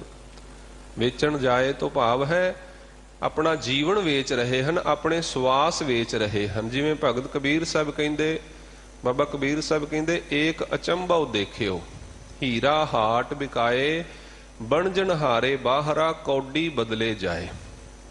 ਭਗਤ ਕਬੀਰ ਸਾਹਿਬ ਕਹਿੰਦੇ ਇੱਕ ਬੜੀ ਅਚਰਜਤਾ ਵਾਲੀ ਗੱਲ ਅਸੀਂ ਦੇਖੀ ਵੀ ਇੱਕ ਹੀਰਾ ਹੱਟੀ ਤੇ ਵਿਕਣ ਜਾ ਰਿਹਾ ਹੈ, ਵਿਕ ਰਿਹਾ ਹੈ। ਤੇ ਪੁੱਛਣ ਵਾਲੇ ਪੁੱਛਿਆ, ਬਾਬਾ ਭਗਤ ਕਬੀਰ ਸਾਹਿਬ ਜੀ ਇਹਦੇ ਵਿੱਚ ਕਿਹੜੀ ਵੱਡੀ ਗੱਲ ਹੈ? ਹੀਰਾ ਹੈ, ਵਿਕਣਾ ਹੀ ਵਿਕਣਾ ਹੈ, ਪਦਾਰਥ ਵਿਕਦੇ ਆਏ ਹਨ। ਪਰ ਉਹ ਕਹਿਣ ਲੱਗੇ ਵੀ ਇਹ ਹੀਰਾ ਵਿਕਣ ਵਾਲਾ ਨਹੀਂ ਸੀ, ਇਹਦੀ ਕੋਈ ਕੀਮਤ ਨਹੀਂ ਸੀ ਦੇ ਸਕਦਾ, ਪਰ ਇਹ ਕੌਡੀਆਂ ਦੇ ਭਾਅ ਵਿਕ ਗਿਆ। ਇਸ ਕਰਕੇ ਇਹ ਬੜੀ ਅਚਰਜਤਾ ਵਾਲੀ ਗੱਲ ਹੈ। ਸੋ ਸਤਿਗੁਰੂ ਪਾਤਸ਼ਾਹ ਬਖਸ਼ਿਸ਼ ਕਰਦੇ ਹਨ, ਜਦੋਂ ਤੱਕ ਮਨੁੱਖ ਨੂੰ ਗਿਆਨ ਨਹੀਂ ਹੈ, ਸੋਝੀ ਨਹੀਂ ਹੈ, ਉਸ ਨੂੰ ਪਤਾ ਹੀ ਨਹੀਂ ਹੈ ਇਸ ਮਨੁੱਖਾ ਦੇਹੀ ਦੀ ਕੀਮਤ ਕੀ ਹੈ। ਹਰ ਮੰਦਰ ਇਹੋ ਸਰੀਰ ਹੈ। ਇਸ ਮੰਦਰ ਦੇ, ਇਸ ਘਰ ਦੇ ਵਿੱਚ ਪਰਮੇਸ਼ਵਰ ਦਾ ਵਾਸ ਹੈ। ਅਵਰ ਜੋਨ ਤੇਰੀ ਪਨਿਹਾਰੀ, ਇਸ ਧਰਤੀ ਮਹਿ ਤੇਰੀ ਸਿਕਦਾਰੀ। ਇਹ ਮਨੁੱਖਾ ਦੇਹੀ ਇਸ ਧਰਤੀ ਦੀ ਸਰਦਾਰ ਹੈ, ਸਿਰਮੌਰ ਹੈ, ਸਭ ਤੋਂ ਉੱਤਮ ਹੈ ਇਹ ਸਰੀਰ। ਪਰ ਅਸੀਂ ਇਹਨੂੰ ਵਿਸ਼ਿਆਂ ਦੇ ਵਿੱਚ, ਵਿਕਾਰਾਂ ਦੇ ਵਿੱਚ, ਔਗਣਾਂ ਦੇ ਵਿੱਚ ਗਵਾ ਦਿੰਦੇ ਹਾਂ। ਕੀਮਤੀ ਸਵਾਸ ਅਸੀਂ ਨਿੰਦਿਆ ਚੁਗਲੀ ਦੇ ਵਿੱਚ, ਮਾੜੇ ਕਰਮਾਂ ਦੇ ਵਿੱਚ ਖਰਚ ਕਰ ਦਿੰਦੇ ਹਾਂ, ਵੇਚ ਦਿੰਦੇ ਹਾਂ। ਸੋ ਸਤਿਗੁਰੂ ਪਾਤਸ਼ਾਹ ਬਖਸ਼ਿਸ਼ ਕਰ ਰਹੇ ਹਨ, ਉਹ ਨਾ ਪਰਖ ਨਾ ਆਵਈ, ਅੱਡ ਨਾ ਪੱਲੇ ਪਾਏ। ਮਨੁੱਖ ਥਾਂ ਥਾਂ ਤੇ ਮਨੁੱਖੀ ਜੀਵਨ ਸਵਾਸ ਆਪਣੇ ਖਰਚ ਕਰਦਾ ਫਿਰਦਾ ਹੈ, ਪਰ ਜਿਨ੍ਹਾਂ ਥਾਵਾਂ ਤੇ ਇਹ ਭਟਕ ਰਿਹਾ ਹੈ ਉਹਨਾਂ ਨੂੰ ਵੀ ਇਸ ਦੀ ਸਾਰ ਨਹੀਂ ਹੈ। ਇਸ ਮਨੁੱਖਾ ਦੇਹੀ ਦੀ ਸਾਰ ਉਹਨਾਂ ਨੂੰ ਵੀ ਨਹੀਂ ਹੈ। ਇਸ ਕਰਕੇ ਇਸ ਨੂੰ ਇੱਕ ਦਮੜੀ ਵੀ ਮੁੱਲ ਜੋ ਹੈ ਇਸ ਦਾ ਪ੍ਰਾਪਤ ਨਹੀਂ ਹੁੰਦਾ। ਜਿੱਥੇ ਵੀ ਮਨੁੱਖ ਆਪਣਾ ਜੀਵਨ ਖਰਚ ਲੈਂਦਾ ਹੈ, ਗਵਾ ਲੈਂਦਾ ਹੈ, ਉਥੋਂ ਸਤਿਗੁਰ ਕਹਿੰਦੇ ਇਸ ਦੇ ਪੱਲੇ ਕੁਛ ਨਹੀਂ ਪੈਣ ਵਾਲਾ, ਕੁਛ ਵੀ ਇਸ ਦੇ ਪੱਲੇ ਪਿਆ ਨਹੀਂ ਹੈ। ਜੇ ਆਪ ਪਰਖ ਨਾ ਆਵਈ, ਤਾਂ ਪਾਰਖੀਆ ਥਾਵੋ ਲਿਓ ਪਰਖਾਏ। ਪਾਤਸ਼ਾਹ ਕਹਿੰਦੇ ਜੇ ਆਪਣੇ ਆਪ ਨੂੰ ਪਰਖ ਨਾ ਹੋਵੇ ਤੇ ਪਾਰਖੂ ਦੇ ਕੋਲ ਜਾ ਕੇ ਪਰਖਾ ਲੈਣਾ ਚਾਹੀਦਾ ਹੈ, ਵੇਖ ਲੈਣਾ ਚਾਹੀਦਾ ਹੈ। ਇਸ ਜੀਵਨ ਦੀ ਸਾਰ ਭਗਤ ਸਹਿਬਾਨ ਨੂੰ ਆਈ ਹੈ, ਗੁਰਮੁਖਾਂ ਨੂੰ ਆਈ ਹੈ। ਗੁਰੂ ਸਹਿਬਾਨ ਨੇ ਦੱਸਿਆ ਹੈ ਵੀ ਇਸ ਜੀਵਨ ਦੀ ਕੀਮਤ ਕੀ ਹੈ, ਇਸ ਜੀਵਨ ਦਾ ਅਰਥ ਕੀ ਹੈ, ਮਨੋਰਥ ਕੀ ਹੈ। ਸਤਿਗੁਰ ਪਾਤਸ਼ਾਹ ਬਖਸ਼ਿਸ਼ ਕਰਦੇ, ਭਈ ਪ੍ਰਾਪਤ ਮਾਨੁਖ ਦੇ ਹੁਰੀਆ, ਗੋਬਿੰਦ ਮਿਲਨ ਕੀ ਇਹ ਤੇਰੀ ਬਰੀਆ। ਚਾਰ ਪਾਉ ਦੋਏ ਸਿੰਘ ਗੁੰਗ ਮੁਖ, ਤਬ ਕੈਸੇ ਗੁਣ ਗਈ ਹੈ ਰੇ। ਜਦੋਂ ਇਹ ਸਰੀਰ, ਇਹ ਦੇਹੀ ਛੁੱਟ ਗਈ, ਜਦੋਂ ਟੇਢੀਆਂ ਮੇਢੀਆਂ ਜੋਨੀਆਂ ਵਿੱਚ ਚਲਾ ਗਿਆ ਜੀਵ, ਫਿਰ ਇਸ ਤੋਂ ਇਹ ਸਮਾਂ ਪ੍ਰਾਪਤ ਨਹੀਂ ਹੋਣਾ, ਇਹ ਅਵਸਰ ਪ੍ਰਾਪਤ ਨਹੀਂ ਹੋਣਾ, ਇਹ ਲਾਭ ਪ੍ਰਾਪਤ ਨਹੀਂ ਹੋਵੇਗਾ। ਇਸ ਕਰਕੇ ਪਾਤਸ਼ਾਹ ਕਹਿੰਦੇ ਜੇ ਆਪਣੇ ਆਪ ਨੂੰ ਸਾਰ ਨਹੀਂ ਹੈ ਨਾ, ਤੇ ਗੁਰਮੁਖਾਂ ਦੀ ਸੰਗਤ ਕਰ, ਗੁਰੂ ਦੀ ਸੰਗਤ ਕਰ, ਸਤ ਸੰਗਤ ਕਰ। ਸਤ ਸੰਗਤ ਵਿੱਚ ਬੈਠ ਕਰਕੇ ਤੈਨੂੰ ਪਤਾ ਲੱਗੇਗਾ ਵੀ ਤੇਰੇ ਇਸ ਜੀਵਨ ਦਾ ਮਨੋਰਥ ਕੀ ਹੈ, ਤੇਰੇ ਕੋਲ ਇਹ ਕਿੰਨੀ ਕੀਮਤੀ ਵਸਤ ਹੈ ਜਿਹਨੂੰ ਤੂੰ ਕੌਡੀਆਂ ਦੇ ਭਾਅ ਗਵਾ ਰਿਹਾ ਹੈ। ਸੰਸਾਰ ਦੇ ਸੁੱਖ, ਵਿਦਵਾਨ ਕਥਨ ਕਰਦੇ ਹਨ ਵੀ ਇਹ ਸੰਸਾਰ ਦੇ ਸੁੱਖ, ਦੇਖੋ ਇਹ ਸੰਸਾਰ ਦਾ ਸੁੱਖ ਸਾਨੂੰ ਕਿੰਨਾ ਮਿੱਠਾ ਲੱਗਦਾ ਹੈ। ਮਿਡਲ ਕਲਾਸ ਦੇ ਵਿੱਚ ਖਾਸ ਕਰ ਕਿੰਨਾ ਕੁ ਸੁੱਖ ਆਨੰਦ ਮਨੁੱਖ ਮਾਣ ਸਕਦਾ ਹੈ। ਪਰ ਵਿਦਵਾਨ ਸਤਪੁਰਸ਼ ਕਥਨ ਕਰਦੇ ਹਨ ਵੀ ਇਹ ਦੁਨੀਆ ਦੇ ਜਿਹੜੇ ਵੱਡੇ ਵੱਡੇ ਲੋਕ, ਰਾਜੇ ਮਹਾਰਾਜੇ ਜਿਹੜੇ ਸੁੱਖ ਭੋਗ ਕੇ ਗਏ ਹਨ, ਉਸ ਤੋਂ ਵੀ ਉੱਤੇ ਉਹਨਾਂ ਨੇ ਕਿਹਾ ਵੀ ਜਿਹੜੇ ਸਵਰਗਾਂ ਦੇ ਸੁੱਖ ਮੰਨੇ ਹਨ, ਸਨਾਤਨ ਪੁਰਾਤਨ ਗ੍ਰੰਥਾਂ ਦੇ ਵਿੱਚ ਸਵਰਗਾਂ ਦੇ ਸੁੱਖ ਲਿਖੇ ਹੋਏ ਹਨ, ਵੀ ਇਹ ਸਾਰੇ ਸੁੱਖ ਉਸ ਪਰਮੇਸ਼ਰ ਰੂਪੀ ਆਨੰਦ ਦੇ ਸਨਮੁਖ ਐਸੇ ਹਨ ਜੈਸੇ ਇੱਕ ਕਾਗ ਦੀ ਵਿਸ਼ਟਾ ਹੋਇਆ ਕਰਦੀ ਹੈ। ਕਾਂ ਦੀ ਵਿਸ਼ਟਾ ਤੋਂ ਵੱਧ ਕੇ ਇਹ ਸਾਰੇ ਸੁੱਖ ਨਹੀਂ ਹਨ। ਇਸ ਕਰਕੇ ਸਤਿਗੁਰੂ ਪਾਤਸ਼ਾਹ ਜੀ ਸੁਚੇਤ ਕਰਦੇ ਹਨ, ਭਾਈ ਜੇ ਆਪਣੇ ਆਪ ਨੂੰ ਸਮਝ ਨਹੀਂ ਆਈ ਇਸ ਮਨੁੱਖਾ ਦੇਹੀ ਦੀ, ਇਸ ਜੀਵਨ ਦੀ, ਇਸ ਰਤਨ ਦੀ, ਤਾਂ ਪਾਰਖੂਆਂ ਦੇ ਕੋਲ ਚਲਾ ਜਾ, ਗੁਰਮੁਖਾਂ ਦੇ ਕੋਲ ਜਾ, ਸਤ ਸੰਗਤ ਦੇ ਵਿੱਚ ਜਾ। ਉੱਥੇ ਜਾ ਕੇ ਤੈਨੂੰ ਸਮਝ ਪੈ ਜਾਏਗੀ, ਤੈਨੂੰ ਪਤਾ ਲੱਗ ਜਾਏਗਾ ਵੀ ਇਹ ਜੀਵਨ ਕਿੰਨਾ ਕੀਮਤੀ ਹੈ, ਕਾਹਦੇ ਵਾਸਤੇ ਪ੍ਰਾਪਤ ਹੋਇਆ ਹੈ, ਇਹਦੇ ਨਾਲ ਤੂੰ ਕੀ ਪ੍ਰਾਪਤ ਕਰ ਸਕਦਾ ਸੀ ਤੇ ਤੂੰ ਕੀ ਪ੍ਰਾਪਤ ਕਰ ਰਿਹਾ ਹੈ। ਕੌਡੀ ਬਦਲੇ ਰਤਨ ਤਿਆਗੇ, ਕੌਡੀਆਂ ਦੇ ਬਦਲੇ, ਕੌਡੀਆਂ ਦੇ ਭਾਅ ਤੂੰ ਰਤਨ ਰੂਪੀ ਸਵਾਸ ਜੀਵਨ ਜੋ ਹੈ ਉਹ ਤਿਆਗ ਰਿਹਾ ਹੈ। ਜੇ ਉਸ ਨਾਲ ਚਿਤ ਲਾਏ ਤਾਂ ਵਥ ਲਹੈ, ਨੌ ਨਿਧ ਪੱਲੇ ਪਾਏ। ਜੇ ਉਸ ਨਾਲ, ਊੜੇ ਦਾ ਮੂੰਹ ਖੁੱਲਾ ਹੈ, ਉਸ ਤੋਂ ਭਾਵ ਉਸ ਪਰਮੇਸ਼ਰ ਦੇ ਨਾਲ, ਇਸ ਮਨੁੱਖਾ ਦੇਹੀ ਦੇ ਨਾਲ ਹੀ ਲੱਗ ਸਕਦੀ ਹੈ। ਉਸ ਪਰਮੇਸ਼ਰ ਦੇ ਨਾਲ ਜੋ ਲਿਵ ਹੈ, ਜੋ ਸੁਰਤ ਹੈ, ਇਸ ਮਨੁੱਖਾ ਦੇਹੀ, ਮਨੁੱਖਾ ਜੀਵਨ ਦੇ ਵਿੱਚ ਹੀ ਲੱਗ ਸਕਦੀ ਹੈ। ਫੇਰ ਨਹੀਂ ਮੌਕਾ ਮਿਲੇਗਾ, ਫੇਰ ਨਹੀਂ ਅਵਸਰ ਮਿਲੇਗਾ। ਇਸ ਕਰਕੇ ਸਤਿਗੁਰ ਪਾਤਸ਼ਾਹ ਸਮਝਾਉਂਦੇ ਹਨ, ਜੇ ਉਸ ਨਾਲ ਚਿੱਤ ਲਾਏ, ਉਸ ਭਾਵ ਤੱਤ ਦੇ ਨਾਲ, ਉਸ ਭਾਵ ਪਰਮੇਸ਼ਰ ਦੇ ਨਾਲ ਆਪਣਾ ਚਿੱਤ ਮਨੁੱਖ ਚਿਤਵਨੀ ਲਾ ਕੇ ਰੱਖੇ, ਆਪਣੇ ਮਨ ਵਿੱਚ ਉਸ ਪਰਮੇਸ਼ਰ ਨੂੰ ਧਿਆਏ, ਸਿਮਰਨ ਕਰੇ ਉਸ ਪਰਮੇਸ਼ਰ ਦਾ, ਤਾਂ ਸਤਿਗੁਰ ਬਖਸ਼ਿਸ਼ ਕਰਦੇ ਹਨ ਵਥ ਲਹੈ। ਤਾਂ ਇਸ ਨੂੰ ਉਹ ਪੂੰਜੀ, ਉਹ ਧਨ, ਉਹ ਪਦਾਰਥ, ਉਹ ਵਸਤ ਪ੍ਰਾਪਤ ਹੋ ਜਾਂਦੀ ਹੈ ਜਿਸ ਵਾਸਤੇ ਇਹ ਸੰਸਾਰ ਤੇ ਆਇਆ ਹੈ। ਤੇ ਉਸ ਦੇ ਨਾਲ ਨਾਲ ਨੌ ਨਿਧ ਪੱਲੇ ਪਾਏ, ਨੌ ਨਿਧੀਆਂ ਭਾਵ ਸੰਸਾਰ ਦੇ ਜਿੰਨੇ ਵੀ ਕੀਮਤੀ ਪਦਾਰਥ ਹਨ, ਸੁੱਖ ਹਨ, ਉਹ ਸਭ ਇਹਦੀ ਝੋਲੀ ਵਿੱਚ ਆ ਜਾਂਦੇ ਹਨ ਜੇ ਮਨੁੱਖ ਪਰਮੇਸ਼ਰ ਦਾ ਨਾਮ ਸਿਮਰਨ ਕਰਦਾ ਹੈ। ਸਵਾਸ ਸਵਾਸ ਜੋ ਪਰਮੇਸ਼ਰ ਦਾ ਨਾਮ ਸਿਮਰਨ ਕਰਦਾ ਹੈ, ਸੰਸਾਰ ਦੇ ਉੱਤੇ ਐਸੀ ਕੋਈ ਵਸਤੂ ਨਹੀਂ ਹੈ ਜੋ ਉਹਦੇ ਵਾਸਤੇ ਅਲੱਭ ਹੋ ਜਾਵੇ, ਜੋ ਉਹਦੀ ਪਹੁੰਚ ਤੋਂ ਬਾਹਰ ਰਹੇ। ਇਸ ਕਰਕੇ ਪਾਤਸ਼ਾਹ ਬਖਸ਼ਿਸ਼ ਕਰਦੇ ਹਨ, ਹੇ ਭਾਈ ਇਸ ਜੀਵਨ ਦੇ ਅੰਦਰ ਇਹੀ ਮਨੋਰਥ ਹੈ, ਇਹੀ ਲਾਭ ਹੈ ਕਿ ਅਸੀਂ ਉਸ ਪਰਮੇਸ਼ਰ ਪਰਮਾਤਮਾ ਦੇ ਨਾਮ ਦੇ ਨਾਲ ਆਪਣਾ ਚਿੱਤ ਲਾ ਕੇ ਰੱਖੀਏ। ਸਵਾਸ ਸਵਾਸ ਸਾਨੂੰ ਉਹ ਪਰਮੇਸ਼ਰ ਵਿਸਰੇ ਨਾ, ਜਿਹ ਪ੍ਰਸਾਦ ਬਸੈ ਸੁਖ ਮੰਦਰ, ਤਿਸਹਿ ਧਿਆਏ ਸਦਾ ਮਨ ਅੰਦਰ। ਸਦਾ ਆਪਣੇ ਮਨ ਵਿੱਚ ਚੇਤਾ ਰੱਖਣਾ ਹੈ। ਚੇਤਾ ਬਹੁਤ ਕੀਮਤੀ ਚੀਜ਼ ਹੈ। ਸ਼ਬਦ ਗੁਰੂ ਸੁਰਤ ਧੁਨ ਚੇਲਾ, ਆਪਣੀ ਸੁਰਤ ਨੂੰ ਪਰਮੇਸ਼ਰ ਦੇ ਸ਼ਬਦ ਨਾਮ ਗੁਰਬਾਣੀ ਸ਼ਬਦ ਦੀ ਧੁਨੀ ਦੇ ਨਾਲ ਜੋੜ ਕੇ ਰੱਖਣਾ ਹੀ ਜੀਵਨ ਦਾ ਆਨੰਦ ਹੈ। ਸੋ ਸਤਿਗੁਰੂ ਪਾਤਸ਼ਾਹ ਜੀ ਬਖਸ਼ਿਸ਼ ਕਰ ਰਹੇ ਹਨ, ਨੌ ਨਿਧ ਪੱਲੇ ਪਾਏ। ਘਰ ਹੋਦੈ ਧਨ ਜਗ ਭੁੱਖਾ ਮੁਆ, ਬਿਨ ਸਤਿਗੁਰ ਸੋਝੀ ਨਾ ਹੋਏ। ਗੁਰੂ ਅਮਰਦਾਸ ਪਾਤਸ਼ਾਹ ਬਖਸ਼ਿਸ਼ ਕਰਦੇ ਹਨ, ਘਰ ਹੋਦੈ ਧਨ ਜਗ ਭੁੱਖਾ ਮੁਆ। ਕਿੰਨੀ ਵਿਡੰਬਨਾ ਹੈ ਸੰਸਾਰ ਦੀ, ਕਿੰਨੀ ਅਚਰਜਤਾ ਵਾਲੀ ਗੱਲ ਹੈ। ਪਰਮੇਸ਼ਵਰ ਨੇ ਜੀਵਨ ਦੇ ਅੰਦਰ, ਸੰਸਾਰ ਦੇ ਅੰਦਰ ਮਨੁੱਖ ਨੂੰ ਸਾਰੀਆਂ ਨਿਧੀਆਂ ਸਿੱਧੀਆਂ ਸਾਰੀਆਂ ਬਖਸ਼ਿਸ਼ਾਂ ਦੇ ਕੇ ਭੇਜਿਆ ਹੈ, ਪਰ ਮਨੁੱਖ ਆਪਣੀ ਅਗਿਆਨਤਾ ਕਰਕੇ ਦੁਖੀ ਹੈ, ਰੋਗੀ ਹੈ, ਚਿੰਤਾ ਵਿੱਚ ਹੈ, ਪਰੇਸ਼ਾਨ ਹੈ, ਗਰੀਬ ਹੈ। ਇਸ ਦਾ ਕਾਰਨ ਮਨੁੱਖ ਆਪ ਹੈ, ਮਨੁੱਖ ਦੀ ਆਪਣੀ ਸੋਚ ਹੈ, ਮਨੁੱਖ ਦੀ ਆਪਣੀ ਸਮਝ ਹੈ। ਪਰਮੇਸ਼ਵਰ ਸਾਰਿਆਂ ਨੂੰ ਇੱਕੋ ਜਿਹਾ ਸਭ ਕੁਝ ਦਿੰਦਾ ਹੈ। ਜੋ ਕਿਛ ਪਾਇਆ ਸੋ ਏਕਾ ਵਾਰ, ਆਪਣੀ ਆਪਣੀ ਸਮਰੱਥਾ ਦੇ ਅਨੁਸਾਰ। ਇਹ ਧਰਤੀ ਇੱਕ ਖਜ਼ਾਨਾ ਹੈ, ਇਸ ਖਜ਼ਾਨੇ ਦੇ ਵਿੱਚੋਂ ਆਪਣੀ ਆਪਣੀ ਯੋਗਤਾ ਦੇ ਅਨੁਸਾਰ ਮਨੁੱਖ ਹਾਸਲ ਕਰਦਾ ਹੈ। ਗੁਰੂ ਦਾ ਸਵਰੂਪ ਗੁਰੂ ਗ੍ਰੰਥ ਸਾਹਿਬ ਮਹਾਰਾਜ ਜੀ ਵੀ ਇੱਕ ਬਹੁਤ ਵੱਡਾ ਖਜ਼ਾਨਾ ਹੈ। ਪਿਓ ਦਾਦੇ ਕਾ ਖੋਲ ਡਿਠਾ ਖਜ਼ਾਨਾ, ਤਾ ਮੇਰਾ ਮਨ ਭਇਆ ਨਿਧਾਨਾ, ਰਤਨ ਨਾਲ ਜਾ ਕਾ ਕਛੂ ਨਾ ਮੋਲ। ਸਤਿਗੁਰ ਕਹਿੰਦੇ ਇਹ ਵੀ ਇੱਕ ਖਜ਼ਾਨਾ ਹੈ, ਪਰ ਆਪਣੀ ਸਮਰੱਥਾ ਦੇ ਅਨੁਸਾਰ, ਆਪਣੀ ਯੋਗਤਾ ਦੇ ਅਨੁਸਾਰ ਅਸੀਂ ਹਾਸਲ ਕਰਦੇ ਹਾਂ। ਕਮੀ ਨਹੀਂ ਹੈ ਕਿਸੇ ਗੱਲ ਦੀ। ਇੱਛਾ ਪੂਰਕ ਸਰਬ ਸੁਖ ਦਾਤਾ ਹਰ, ਜਾਂ ਕੈ ਵਸ ਹੈ ਕਾਮ ਧੇਨਾ। ਸੋ ਐਸਾ ਹਰ ਧਿਆਈਐ ਮੇਰੇ ਜੀਅੜੇ, ਤਾਂ ਸਰਬ ਸੁਖ ਪਾਵਹਿ ਮੇਰੇ ਮਨਾ।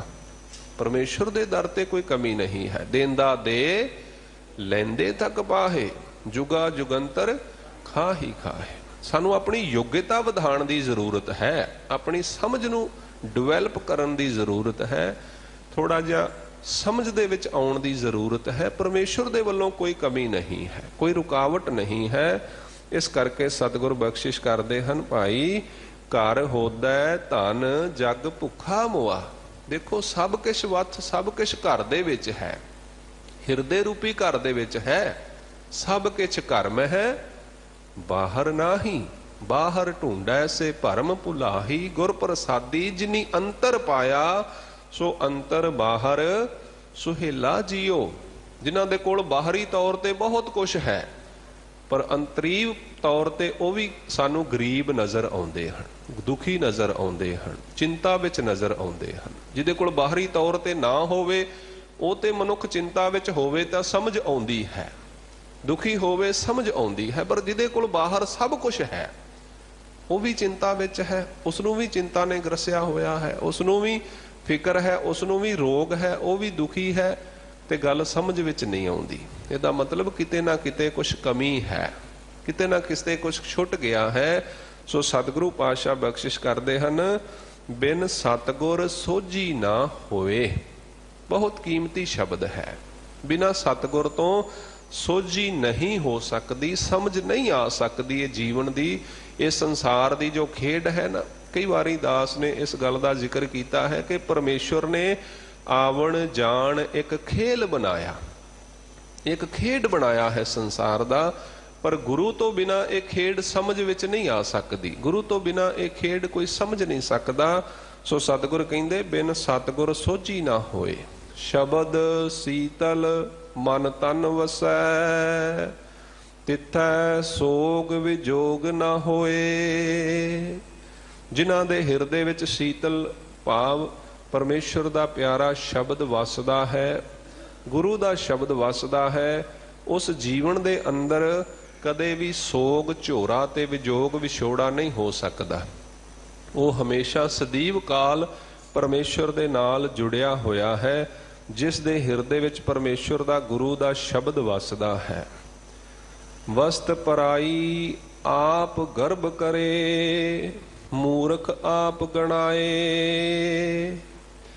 ਸਤਿਗੁਰ ਕਹਿੰਦੇ ਵਸਤ ਪਰਾਈ, ਇਹ ਵਸਤ ਤੇ ਪਰਾਈ ਹੈ। ਇਹ ਜੀਵਨ, ਇਹ ਸਰੀਰ, ਇਹ ਧਨ, ਇਹ ਸਭ ਪਰਾਇਆ ਹੈ, ਦਾਤ ਦਿੱਤੀ ਹੋਈ ਹੈ ਪਰਮਾਤਮਾ ਨੇ।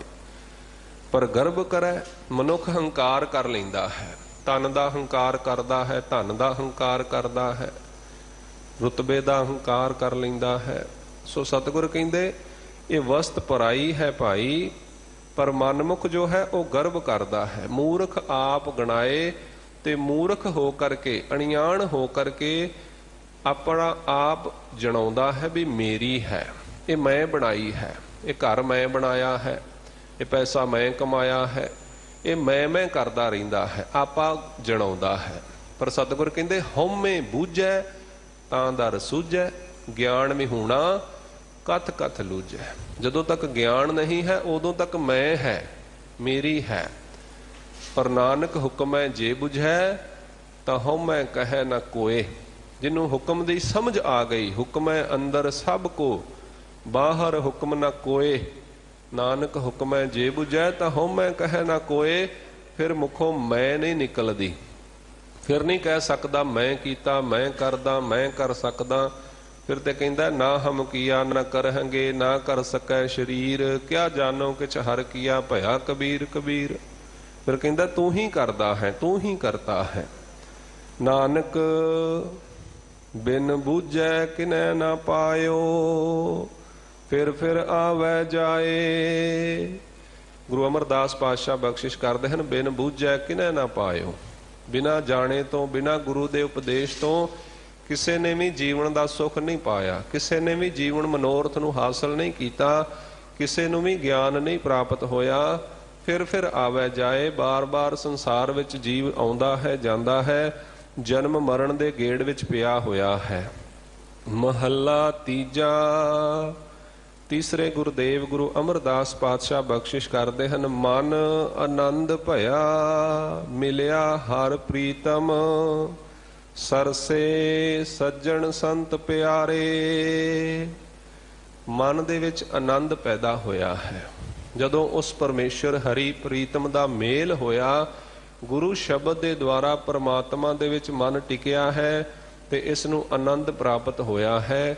ਤੇ ਜਿਨ੍ਹਾਂ ਨੂੰ ਵੀ ਇਹ ਆਨੰਦ ਪ੍ਰਾਪਤ ਹੋਇਆ ਹੈ ਉਹੀ ਸੱਜਣ ਹਨ, ਉਹੀ ਸੰਤ ਹਨ, ਉਹੀ ਪਿਆਰੇ ਹਨ, ਜੋ ਸਹਿਤ ਰਸ ਦੇ ਹੋ ਜਾਂਦੇ ਹਨ। ਪਰਮੇਸ਼ਰ ਦੇ ਨਾਮ ਰੂਪੀ ਆਨੰਦ ਦੇ ਨਾਲ ਉਹ ਗੁਰਮੁਖ ਜਨ, ਉਹ ਸੰਤ ਭਗਤ ਪਿਆਰੇ ਪਰਮੇਸ਼ਰ ਦੇ ਨਾਮ ਰੂਪੀ ਸਹਿਤ ਰਸ ਦੇ ਹੋਏ ਹਨ। ਇਹ ਆਨੰਦ ਸਤਿਗੁਰੂ ਅਮਰਦਾਸ ਪਾਤਸ਼ਾਹ ਜੀ ਦਾ ਉਪਦੇਸ਼ ਹੈ ਨਾ, ਆਨੰਦ ਭਇਆ ਮੇਰੀ ਮਾਏ ਸਤਿਗੁਰੂ ਮੈਂ ਪਾਇਆ। ਜਦੋਂ ਗੁਰੂ ਦੀ ਪ੍ਰਾਪਤੀ ਹੋਈ ਤੇ ਹਿਰਦਾ ਆਨੰਦ ਦੇ ਨਾਲ ਸਰਾਬੋਰ ਹੋ ਗਿਆ ਹੈ। ਜਿਸ ਨੂੰ ਵੀ ਆਨੰਦ ਪ੍ਰਾਪਤ ਹੋਇਆ ਹੈ ਗੁਰੂ ਕਿਰਪਾ ਦੇ ਦੁਆਰਾ ਹੀ ਹੋਇਆ ਹੈ। ਜੋ ਧੁਰ ਮਿਲੇ ਨਾ ਵਿਛੜਹਿ ਕਬਹੂ, ਜੇ ਆਪ ਮਿਲੇ ਕਰਤਾਰੇ। ਜੋ ਧੁਰ ਪਰਮੇਸ਼ਰ ਦੇ ਵੱਲੋਂ ਵਰਸਾਏ ਹੋਏ ਸੰਸਾਰ ਦੇ ਵਿੱਚ ਆਏ ਹਨ ਉਹ ਫਿਰ ਕਦੇ ਵਿਛੜਦੇ ਨਹੀਂ ਹਨ। ਉਹਨਾਂ ਦਾ ਕਦੇ ਵਿਛੋੜਾ ਮਨ ਕਰਕੇ ਪਰਮੇਸ਼ਰ ਦੇ ਨਾਲ ਹੁੰਦਾ ਨਹੀਂ ਹੈ। ਉਹ ਸਦੀਵ ਕਾਲ ਆਪਣੀ ਚੇਤਾ ਸ਼ਕਤੀ ਦੇ ਨਾਲ, ਆਪਣੇ ਧਿਆਨ ਦੇ ਨਾਲ, ਸੁਰਤੀ ਦੇ ਨਾਲ ਪਰਮੇਸ਼ਰ ਦੇ ਚਰਨਾਂ ਵਿੱਚ ਜੁੜੇ ਰਹਿੰਦੇ ਹਨ, ਪਰਮੇਸ਼ਰ ਦੇ ਨਾਲ ਜੁੜੇ ਹੋਏ ਹਨ। ਅੰਤਰ ਸ਼ਬਦ ਰਵਿਆ ਗੁਰ ਪਾਇਆ, ਸਗਲੇ ਦੁਖ ਨਿਵਾਰੇ। ਅੰਤਰ ਹਿਰਦੇ ਰੂਪੀ ਘਰ ਦੇ ਅੰਦਰ ਸ਼ਬਦ ਰਵਿਆ ਪ੍ਰਗਟ ਹੋਇਆ ਹੈ, ਗੁਰ ਪਾਇਆ ਤੇ ਗੁਰ ਪਰਮੇਸ਼ਰ ਜਾਂ ਗੁਰੂ ਦੀ ਪ੍ਰਾਪਤੀ ਹੋਈ ਹੈ। ਸਤਿਗੁਰ ਪਾਤਸ਼ਾਹ ਬਖਸ਼ਿਸ਼ ਕਰਦੇ, ਸਗਲੇ ਦੁਖ ਨਿਵਾਰੇ। ਗੁਰੂ ਬਖਸ਼ਿਸ਼ ਦੇ ਨਾਲ, ਗੁਰੂ ਕਿਰਪਾ ਦੇ ਨਾਲ, ਗੁਰੂ ਸ਼ਬਦ ਦੇ ਨਾਲ ਸਾਰੇ ਦੁੱਖ ਕੱਟੇ ਗਏ ਹਨ। ਸਰੀਰਕ, ਮਾਨਸਿਕ, ਸੰਸਾਰਕ, ਇਹ ਤਿੰਨ ਤਾਪ ਹਨ। ਤੀਨੇ ਤਾਪ ਨਿਵਾਰਨ ਹਾਰਾ। ਦੁੱਖ ਹੰਤਾ ਸੁਖ ਰਾਸ। ਪਰਮੇਸ਼ਰ ਤੇ ਸੁਖਾਂ ਦੀ ਰਾਸ ਹੈ, ਸੁਖਾਂ ਦੀ ਪੂੰਜੀ ਹੈ, ਸੁਖਾਂ ਦਾ ਖਜ਼ਾਨਾ ਹੈ, ਪਰ ਗੁਰੂ ਕਿਰਪਾ ਦੇ ਦੁਆਰਾ ਪ੍ਰਾਪਤ ਹੋਇਆ ਕਰਦਾ ਹੈ। ਸੋ ਸਤਿਗੁਰੂ ਪਾਤਸ਼ਾਹ ਬਖਸ਼ਿਸ਼ ਕਰਦੇ ਹਨ, ਜਦੋਂ ਗੁਰੂ ਦਾ ਸ਼ਬਦ ਹਿਰਦੇ ਵਿੱਚ ਰਵਿਆ ਹੈ, ਪ੍ਰਗਟ ਹੋਇਆ ਹੈ, ਜਦੋਂ ਵੀ ਬਾਣੀ ਪੜ੍ਹੀਏ ਤੇ ਨਾਲ ਨਾਲ ਅਰਥ ਵਿਚਾਰਦੇ ਰਹੀਏ। ਚਾਹੇ ਅਸੀਂ ਸਵੇਰੇ ਨਿਤਨੇਮ ਵੀ ਕਰੀਏ, ਚਾਹੇ ਸ਼ਾਮ ਨੂੰ ਨਿਤਨੇਮ ਕਰੀਏ, ਸੋਹਿਲਾ ਸਾਹਿਬ ਜੀ ਦੇ ਜਾਪ ਕਰੀਏ, ਜਾਂ ਕਦੇ ਵੀ ਸਹਿਜ ਪਾਠ ਕਰੀਏ, ਯਤਨ ਕਰੀਏ ਕਿ ਸ਼ਬਦ ਸਾਡੇ ਹਿਰਦੇ ਵਿੱਚ ਉਸ ਦੀ ਜੋ ਵਿਚਾਰ ਹੈ, ਜੋ ਉਹਦਾ ਅਰਥ ਭਾਵ ਹੈ, ਉਹ ਵੀ ਨਾਲ ਨਾਲ ਚੱਲਦਾ ਰਹੇ। ਤਾਂ ਮਨ ਹਿਰਦੇ ਵਿੱਚ ਸ਼ਬਦ ਜੋ ਹੈ ਉਹ ਰਵਿਆ ਤੋਂ ਭਾਵ ਸਮਾਹਿਤ ਹੋ ਜਾਂਦਾ ਹੈ, ਸਮਾ ਜਾਂਦਾ ਹੈ, ਪ੍ਰਗਟ ਹੋ ਜਾਂਦਾ ਹੈ। ਉਸ ਦਾ ਭਾਵ ਸਾਡੇ ਹਿਰਦੇ ਵਿੱਚ ਪ੍ਰਗਟ ਹੋ ਜਾਂਦਾ ਹੈ। ਸੋ ਸਤਿਗੁਰੂ ਪਾਤਸ਼ਾਹ ਬਖਸ਼ਿਸ਼ ਕਰਦੇ, ਜਿਨ੍ਹਾਂ ਦੇ ਹਿਰਦੇ ਵਿੱਚ ਗੁਰੂ ਸ਼ਬਦ ਪ੍ਰਗਟ ਹੋਇਆ ਹੈ ਉਹਨਾਂ ਦੇ ਸਾਰੇ ਦੁੱਖ ਦੂਰ ਹੋਏ ਹਨ। ਹਰ ਸੁਖ ਦਾਤਾ ਸਦਾ ਸਲਾਹੀ, ਅੰਤਰ ਰਖਾਂ ਔਰ ਧਾਰੇ। ਉਹ ਜੋ ਹਰੀ ਹੈ, ਪਰਮੇਸ਼ਰ ਹੈ, ਸੁਖ ਦਾਤਾ ਹੈ ਭਾਈ, ਸਾਰਿਆਂ ਸੁਖਾਂ ਦਾ ਦਾਤਾ ਹੈ, ਸਾਰੇ ਸੁਖ ਦੇਣ ਵਾਲਾ ਹੈ। ਉਸ ਨੂੰ ਸਦਾ ਸਲਾਹੀ, ਸਦਾ ਉਸ ਪਰਮੇਸ਼ਰ ਦੀ ਸਿਫਤ ਸਲਾਹ ਕਰ, ਉਸਤਤ ਕਰ। ਉਸਤਤ ਮਨ ਮਹਿ ਕਰ ਨਿਰੰਕਾਰ, ਕਰ ਮਨ ਮੇਰੇ ਸਤ ਵਿਵਹਾਰ। ਨਿਰਮਲ ਰਸਨਾ ਅੰਮ੍ਰਿਤ ਪੀਓ, ਸਦਾ ਸੁਹੇਲਾ ਕਰ ਲਹਿ ਜੀਓ। ਕਿੱਡਾ ਸੌਖਾ ਹੈ, ਦੁਨੀਆ ਦੁੱਖ ਦੇ ਨਾਲ ਭਰੀ ਹੋਈ ਹੈ। ਸਤਿਗੁਰ ਕਹਿੰਦੇ ਤੂੰ ਗੁਰੂ ਸ਼ਬਦ ਨੂੰ ਹਿਰਦੇ ਵਿੱਚ ਟਿਕਾ, ਤੇਰਾ ਜੀਵਨ ਸੁਖ ਦਾ ਘਰ ਹੋ ਜਾਏਗਾ। ਸੁਖ ਦਾ ਹੀ ਨਹੀਂ, तेरे जीवन ਵਿੱਚ आनंद प्रसारित हो जाएगा, ਤੈਨੂੰ आनंद ਦੀ प्राप्ति होवेगी। इस करके पातशाह कहते हरि सुखां दा दाता है, सदा उस दी सिफत सलाह कर, उस नूं अपने हिरदे दे अंदर धारण कर। जिवें असीं देही दे उत्ते वस्त्र धारण करते हाँ, मन दे उत्ते असीं शब्द नूं धारण करना है, भाव टिकाणा है। साडा मन एक खिण दे वास्ते भी गुरबाणी, गुर शब्द, गुर उपदेश तो पासे ना होवे ते कोई दुख, कोई भय, कोई रोग, कोई डर साडी जिंदगी नूं तंग नहीं कर सकता, सता नहीं सकता। सो सतगुरु पातशाह बख्शिश कर दे, मनमुख तिन की बखीली के करे, जे सच्चै शब्द सवारे। मनमुख मनुख उन्हां दी चुगली निंदिया की कर सकता है, जिन्हां नूं सच्चे शब्द दे द्वारा गुरु ने आप सवारिया है, जिन्हां दा जीवन परमेश्वर ने सवार दिता।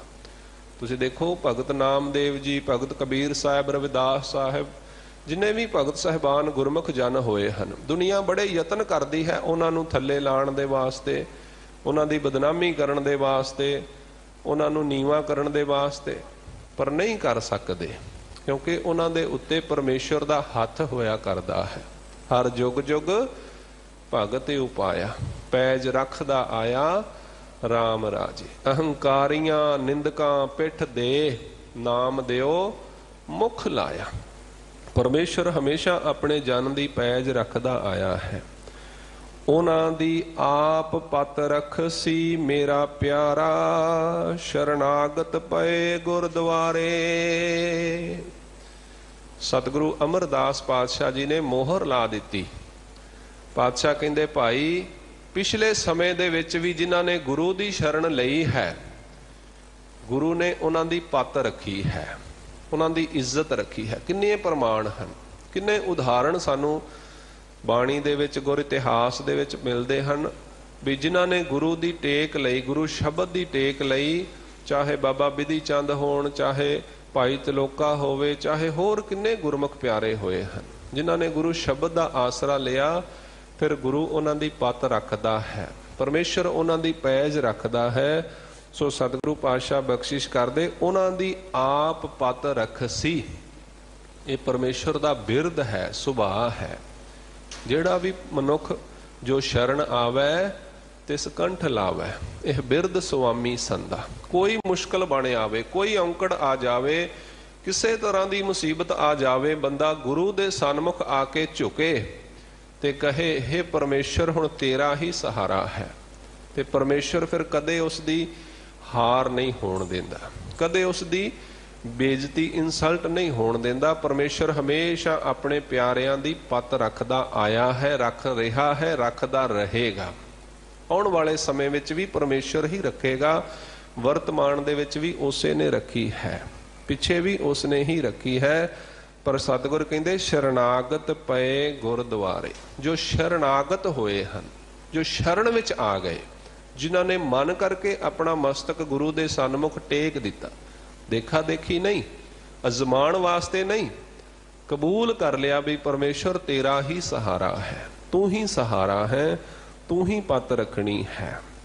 नानक गुरमुख से सुहेले भये, मुख उजल दरबारे। गुरु पातशाह बख्शिश करते हैं, जेड़े मनुख गुरु दी शरण पए हन, गुरमुख जन होए हन, ਉਹ ਸੁਹੇਲੇ ਹੋਏ ਹਨ, ਸੁਖਦਾਇਕ ਜੀਵਨ ਦੇ ਸਹਿਤ ਹੋਏ ਹਨ। ਉਹਨਾਂ ਨੂੰ ਇੱਥੇ ਜੀਵਨ ਦੇ ਵਿੱਚ ਤੇ ਸੁਖ ਮਿਲਿਆ ਹੀ ਮਿਲਿਆ ਹੈ। ਉਹਨਾਂ ਦੇ ਦਰਬਾਰੇ ਪਰਮੇਸ਼ਵਰ ਦੇ ਦਰ ਤੇ ਵੀ ਉਹਨਾਂ ਦੇ ਮੁਖ ਉਜਲੇ ਹੋਏ ਹਨ, ਸਤਕਾਰੇ ਗਏ ਹਨ। ਰੇ ਰੇ ਦਰਗਹ ਕਹਿ ਨ ਕੋ, ਆਓ ਬੈਠ ਆਦਰ ਸੁਭ ਦੇਉ। ਨਾਨਕ ਜਿਨ ਕੋ ਸਤਿਗੁਰ ਮਿਲਿਆ, ਤਿਨ ਕਾ ਲੇਖਾ ਨਿਬੜਿਆ। ਉਹਨਾਂ ਦਾ ਇੱਥੇ ਵੀ ਤੇ ਉੱਥੇ ਵੀ। ਨਾਨਕ ਦਾਸ ਮੁਖ ਤੇ ਜੋ ਬੋਲੇ, ਈਹਾਂ ਊਹਾਂ ਸੱਚ ਹੋਏ। ਦੋਹਾਂ ਦਰ ਦੇ ਉੱਤੇ ਲੋਕ ਪਰਲੋਕ ਵਿੱਚ ਲੋਕ ਸੁਖੀਏ, ਪਰ ਲੋਕ ਸੁਹੇਲੇ। ਨਾਨਕ ਹਰ ਪ੍ਰਭ ਆਪਹਿ ਮੇਲੇ। ਗੁਰੂ ਦੇ ਵਿੱਚ, ਗੁਰੂ ਦੀ ਬਾਣੀ ਦੇ ਵਿੱਚ, ਗੁਰੂ ਸ਼ਬਦ ਦੇ ਵਿੱਚ ਬਹੁਤ ਅਸੀਮ ਤਾਕਤ ਹੈ, ਬਲ ਹੈ। ਪਰ ਅਸੀਂ ਆਪਣੀ ਸਮਰੱਥਾ, ਆਪਣੇ ਭਾਵਨਾ, ਪ੍ਰੇਮ ਸ਼ਰਧਾ ਦਾ ਸਦਕਾ ਹੀ ਜਿੰਨਾ ਜਿੰਨਾ ਸਾਡਾ ਪ੍ਰੇਮ ਭਾਵਨਾ ਸ਼ਰਧਾ ਗੁਰੂ ਦੇ ਨਾਲ ਬਣਦੀ ਹੈ, ਗੁਰੂ ਦੀ ਬਖਸ਼ਿਸ਼ ਓਨੀ ਹੀ ਸਾਡੇ ਤੇ ਵਰਤਦੀ ਹੈ। ਸੋ ਸਤਿਗੁਰੂ ਪਾਤਸ਼ਾਹ ਬਖਸ਼ਿਸ਼ ਕਰ ਰਹੇ ਹਨ। ਉਹਨਾਂ ਦੇ ਮੁਖ ਇੱਥੇ ਵੀ ਉਜਲੇ ਹੋਏ ਹਨ ਤੇ ਦਰਗਾਹ ਦੇ ਵਿੱਚ ਵੀ ਉਹਨਾਂ ਨੂੰ ਇੱਜ਼ਤ ਮਾਣ ਮਿਲਦਾ ਹੈ। ਪੌੜੀ ਗੁਰੂ ਰਾਮਦਾਸ ਪਾਤਸ਼ਾਹ ਜੀ ਦੀ ਉਚਾਰਨ ਕੀਤੀ ਹੋਈ ਪਾਵਨ ਬਾਣੀ ਪੌੜੀ ਦੇ ਦੁਆਰਾ ਸਤਿਗੁਰੂ ਬਖਸ਼ਿਸ਼ ਕਰ ਰਹੇ ਹਨ। ਇਸਤਰੀ ਪੁਰਖੈ ਬਹੁ ਪ੍ਰੀਤ ਮਿਲ ਮੋਹ ਵਧਾਇਆ। ਗੁਰੂ ਰਾਮਦਾਸ ਪਾਤਸ਼ਾਹ ਸੰਸਾਰਕ ਰਿਸ਼ਤਿਆਂ ਦੀ ਗੱਲ ਕਰ ਰਹੇ ਹਨ। ਸੰਸਾਰਕ ਰਿਸ਼ਤਿਆਂ ਦੀ ਗੱਲਬਾਤ ਕਰਦੇ ਹੋਏ ਪਾਤਸ਼ਾਹ ਸਾਨੂੰ ਵੈਰਾਗਮਈ ਉਪਦੇਸ਼ ਕਰਦੇ ਹਨ, ਕਿਉਂਕਿ ਜਦੋਂ ਤੱਕ ਹਿਰਦੇ ਵਿੱਚ ਵੈਰਾਗ ਉਤਪੰਨ ਨਹੀਂ ਹੁੰਦਾ ਉਦੋਂ ਤੱਕ ਪਰਮੇਸ਼ਰ ਦੇ ਨਾਲ ਪ੍ਰੇਮ ਨਹੀਂ ਬਣੇਗਾ। ਜਦੋਂ ਤੱਕ ਵੈਰਾਗ ਨਹੀਂ ਹੈ, ਜਦੋਂ ਤੱਕ ਸੰਸਾਰ ਦੇ ਵੱਲੋਂ ਮਨੁੱਖ ਵੈਰਾਗ ਧਾਰਨ ਨਹੀਂ ਕਰਦਾ ਉਦੋਂ ਤੱਕ ਪਰਮੇਸ਼ਰ ਦੇ ਵੱਲ ਨੂੰ ਇਹ ਮਨ ਤੁਰਦਾ ਨਹੀਂ ਹੈ।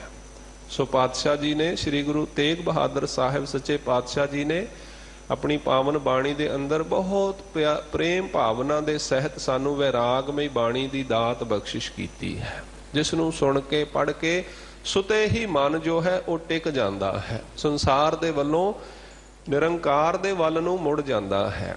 ਸੋ ਸਤਿਗੁਰੂ ਪਾਤਸ਼ਾਹ ਜੀ ਬਖਸ਼ਿਸ਼ ਕਰ ਰਹੇ ਹਨ। ਇਸਤਰੀ ਪੁਰਖ ਹੈ ਬਹੁ ਪ੍ਰੀਤ। ਸੰਸਾਰ ਦੇ ਅੰਦਰ ਇਸਤਰੀ ਪੁਰਖ ਦੀ ਬਹੁਤ ਪ੍ਰੀਤ ਹੈ। ਆਪਸ ਦੇ ਵਿੱਚ ਮਨੁੱਖ ਤੇ ਇਸਤਰੀ, ਚਾਹੇ ਪਤੀ ਪਤਨੀ ਹੋਵਣ, ਮਿੱਤਰ ਹੋਵਣ, ਆਪਸ ਦੇ ਵਿੱਚ ਬੜਾ ਪ੍ਰੇਮ ਸੰਬੰਧ ਜੋ ਹੈ ਸੰਸਾਰ ਦੇ ਵਿੱਚ ਰਿਸ਼ਤਾ ਇੱਕ ਚੱਲ ਰਿਹਾ ਹੈ। ਮਿਲ ਮੋਹ ਵਧਾਇਆ, ਤੇ ਮਿਲ ਕਰਕੇ ਆਪਸ ਦੇ ਵਿੱਚ ਮੋਹ ਜੋ ਹੈ ਉਹ ਪਕੜਿਆ ਹੋਇਆ ਹੈ, ਵਧਾਇਆ ਹੋਇਆ ਹੈ। ਪੁੱਤਰ ਕਲਤਰ ਨਿਤ ਵੇਖੈ ਵਿਗਸੈ ਮੋਹ ਮਾਇਆ। ਧੀਆਂ ਪੁੱਤਰਾਂ ਨੂੰ ਬੰਦਾ ਦੇਖਦਾ ਹੈ, ਆਪਣੇ ਰਿਸ਼ਤੇਦਾਰਾਂ ਨੂੰ ਦੇਖਦਾ ਹੈ, ਸੰਬੰਧੀਆਂ ਨੂੰ ਦੇਖਦਾ ਹੈ ਤੇ ਬੜਾ ਖੁਸ਼ ਹੁੰਦਾ ਹੈ। ਆਪਣੇ ਟੱਬਰ ਨੂੰ, ਪਰਿਵਾਰ ਨੂੰ, ਕੁਣਬੇ ਨੂੰ ਦੇਖ ਕੇ ਮਨ ਬੜਾ ਖੁਸ਼ ਹੁੰਦਾ ਹੈ ਵੀ ਮੇਰਾ ਪੁੱਤਰ ਹੈ, ਮੇਰੀ ਧੀ ਹੈ, ਮੇਰੀ ਪਤਨੀ ਹੈ, ਰਿਸ਼ਤੇਦਾਰ ਹਨ, ਮੈਨੂੰ ਕਿਸ ਗੱਲ ਦੀ ਕਮੀ ਹੈ, ਮੈਨੂੰ ਕਿਸ ਗੱਲ ਦਾ ਝੋਰਾ ਹੈ। ਮਨੁੱਖ ਇਸ ਤਰ੍ਹਾਂ ਆਪਣੇ ਮਨ ਅੰਦਰ ਧਾਰਨ ਕਰ ਲੈਂਦਾ ਹੈ, ਵਿਚਾਰ ਪੈਦਾ ਕਰ ਲੈਂਦਾ ਹੈ। ਸਤਿਗੁਰ ਕਹਿੰਦੇ ਮੋਹ ਮਾਇਆ, ਇਹ ਸਭ ਮੋਹ ਮਾਇਆ, ਮਾਇਆ ਦਾ ਮੋਹ ਹੈ ਜਾਂ ਮਾਇਆ ਨੇ ਮੋਹਿਆ ਹੋਇਆ ਹੈ, ਕਿਉਂਕਿ ਅਸਲ ਕਹਾਣੀ ਕੁਛ ਹੋਰ ਹੈ। ਸਤਿਗੁਰ ਕਹਿੰਦੇ ਪੂਰਬ ਜਨਮ ਕੇ ਮਿਲੇ ਸੰਜੋਗੀ ਅੰਤੈ ਕੋ ਨਾ ਸਹਾਈ। ਇਹ ਰਿਸ਼ਤੇ ਨਾਤੇ ਇਹ ਸਭ ਪੂਰਬਲੇ ਜਨਮਾਂ ਦਾ ਸੰਜੋਗ ਹੋਇਆ ਕਰਦੇ ਹਨ। ਅਖੀਰ ਵੇਲੇ ਕਿਸੇ ਨੇ ਸਹਾਇਤਾ ਨਹੀਂ ਕਰਨੀ। ਕਰਮੀ ਆਪੋ ਆਪਣੀ, ਕੇ ਨੇੜੈ ਕੇ ਦੂਰ। ਸਤਿਗੁਰ ਕਹਿੰਦੇ ਕਰਮੀ ਆਪੋ ਆਪਣੀ, ਆਪੋ ਆਪਣੇ ਕਰਮ ਹਨ। ਚਾਹੇ ਪੁੱਤਰ ਕਿੰਨਾ ਵੀ ਚੰਗਾ ਕਿਉਂ ਨਾ ਹੋਵੇ, ਕਿੰਨਾ ਵੀ ਭਜਨੀਕ ਕਿਉਂ ਨਾ ਹੋਵੇ, ਜੇ ਪਿਤਾ ਦੇ ਵਿੱਚ ਉਹ ਗੁਣ ਨਹੀਂ ਹਨ ਤੇ ਪੁੱਤਰ ਉਹਦੀ ਬਾਂਹ ਪਰਮੇਸ਼ਰ ਜਮਾਂ ਤੋਂ ਨਹੀਂ ਛਡਾ ਸਕਦਾ।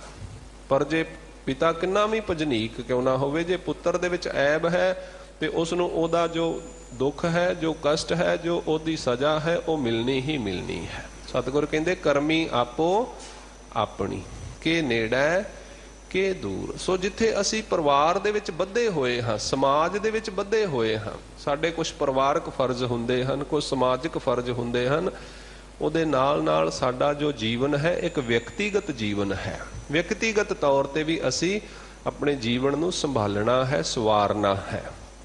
ਸੋ ਪਾਤਸ਼ਾਹ ਜੀ ਬਖਸ਼ਿਸ਼ ਕਰਦੇ ਹਨ। ਦੇਸ ਪਰਦੇਸ ਧਨ ਚੁਰਾਏ ਆਣ ਮੋਹ ਪਾਇਆ। ਬੰਦਾ ਪਰਿਵਾਰ ਦੇ ਮੋਹ ਵਿੱਚ ਬੱਧਾ ਹੋਇਆ ਦੇਸੋਂ ਪਰਦੇਸ ਜਾਂਦਾ ਹੈ। ਦੇਸੋਂ ਪਰਦੇਸ ਥਾਂ ਥਾਂ ਤੇ ਜਾ ਕੇ ਮਿਹਨਤ ਮੁਸ਼ੱਕਤ ਕਰਦਾ ਹੈ ਤੇ ਜੇ ਪੂਰੀ ਨਾ ਪੈਂਦੀ ਦਿਸੇ ਫਿਰ ਚੋਰੀ ਕਰਦਾ ਹੈ, ਠੱਗੀ ਕਰਦਾ ਹੈ, ਫਿਰ 2 ਨੰਬਰ ਦਾ ਕੰਮ ਕਰ ਲੈਂਦਾ ਹੈ ਵੀ ਪਰਿਵਾਰ ਨੂੰ ਸੁੱਖ ਦੇਣਾ ਹੈ, ਪਰਿਵਾਰ ਨੂੰ ਕਮਾ ਕੇ ਦੇਣਾ ਹੈ। ਆ ਕੇ ਬੱਚਿਆਂ ਦੇ ਮੂੰਹ ਵਿੱਚ ਪਾਉਂਦਾ ਹੈ, ਬੱਚਿਆਂ ਵਾਸਤੇ ਕਰਦਾ ਹੈ। ਹਰ ਬੱਚਾ ਕੱਲ ਨੂੰ ਮਾਤਾ ਪਿਤਾ ਹੋਵੇਗਾ।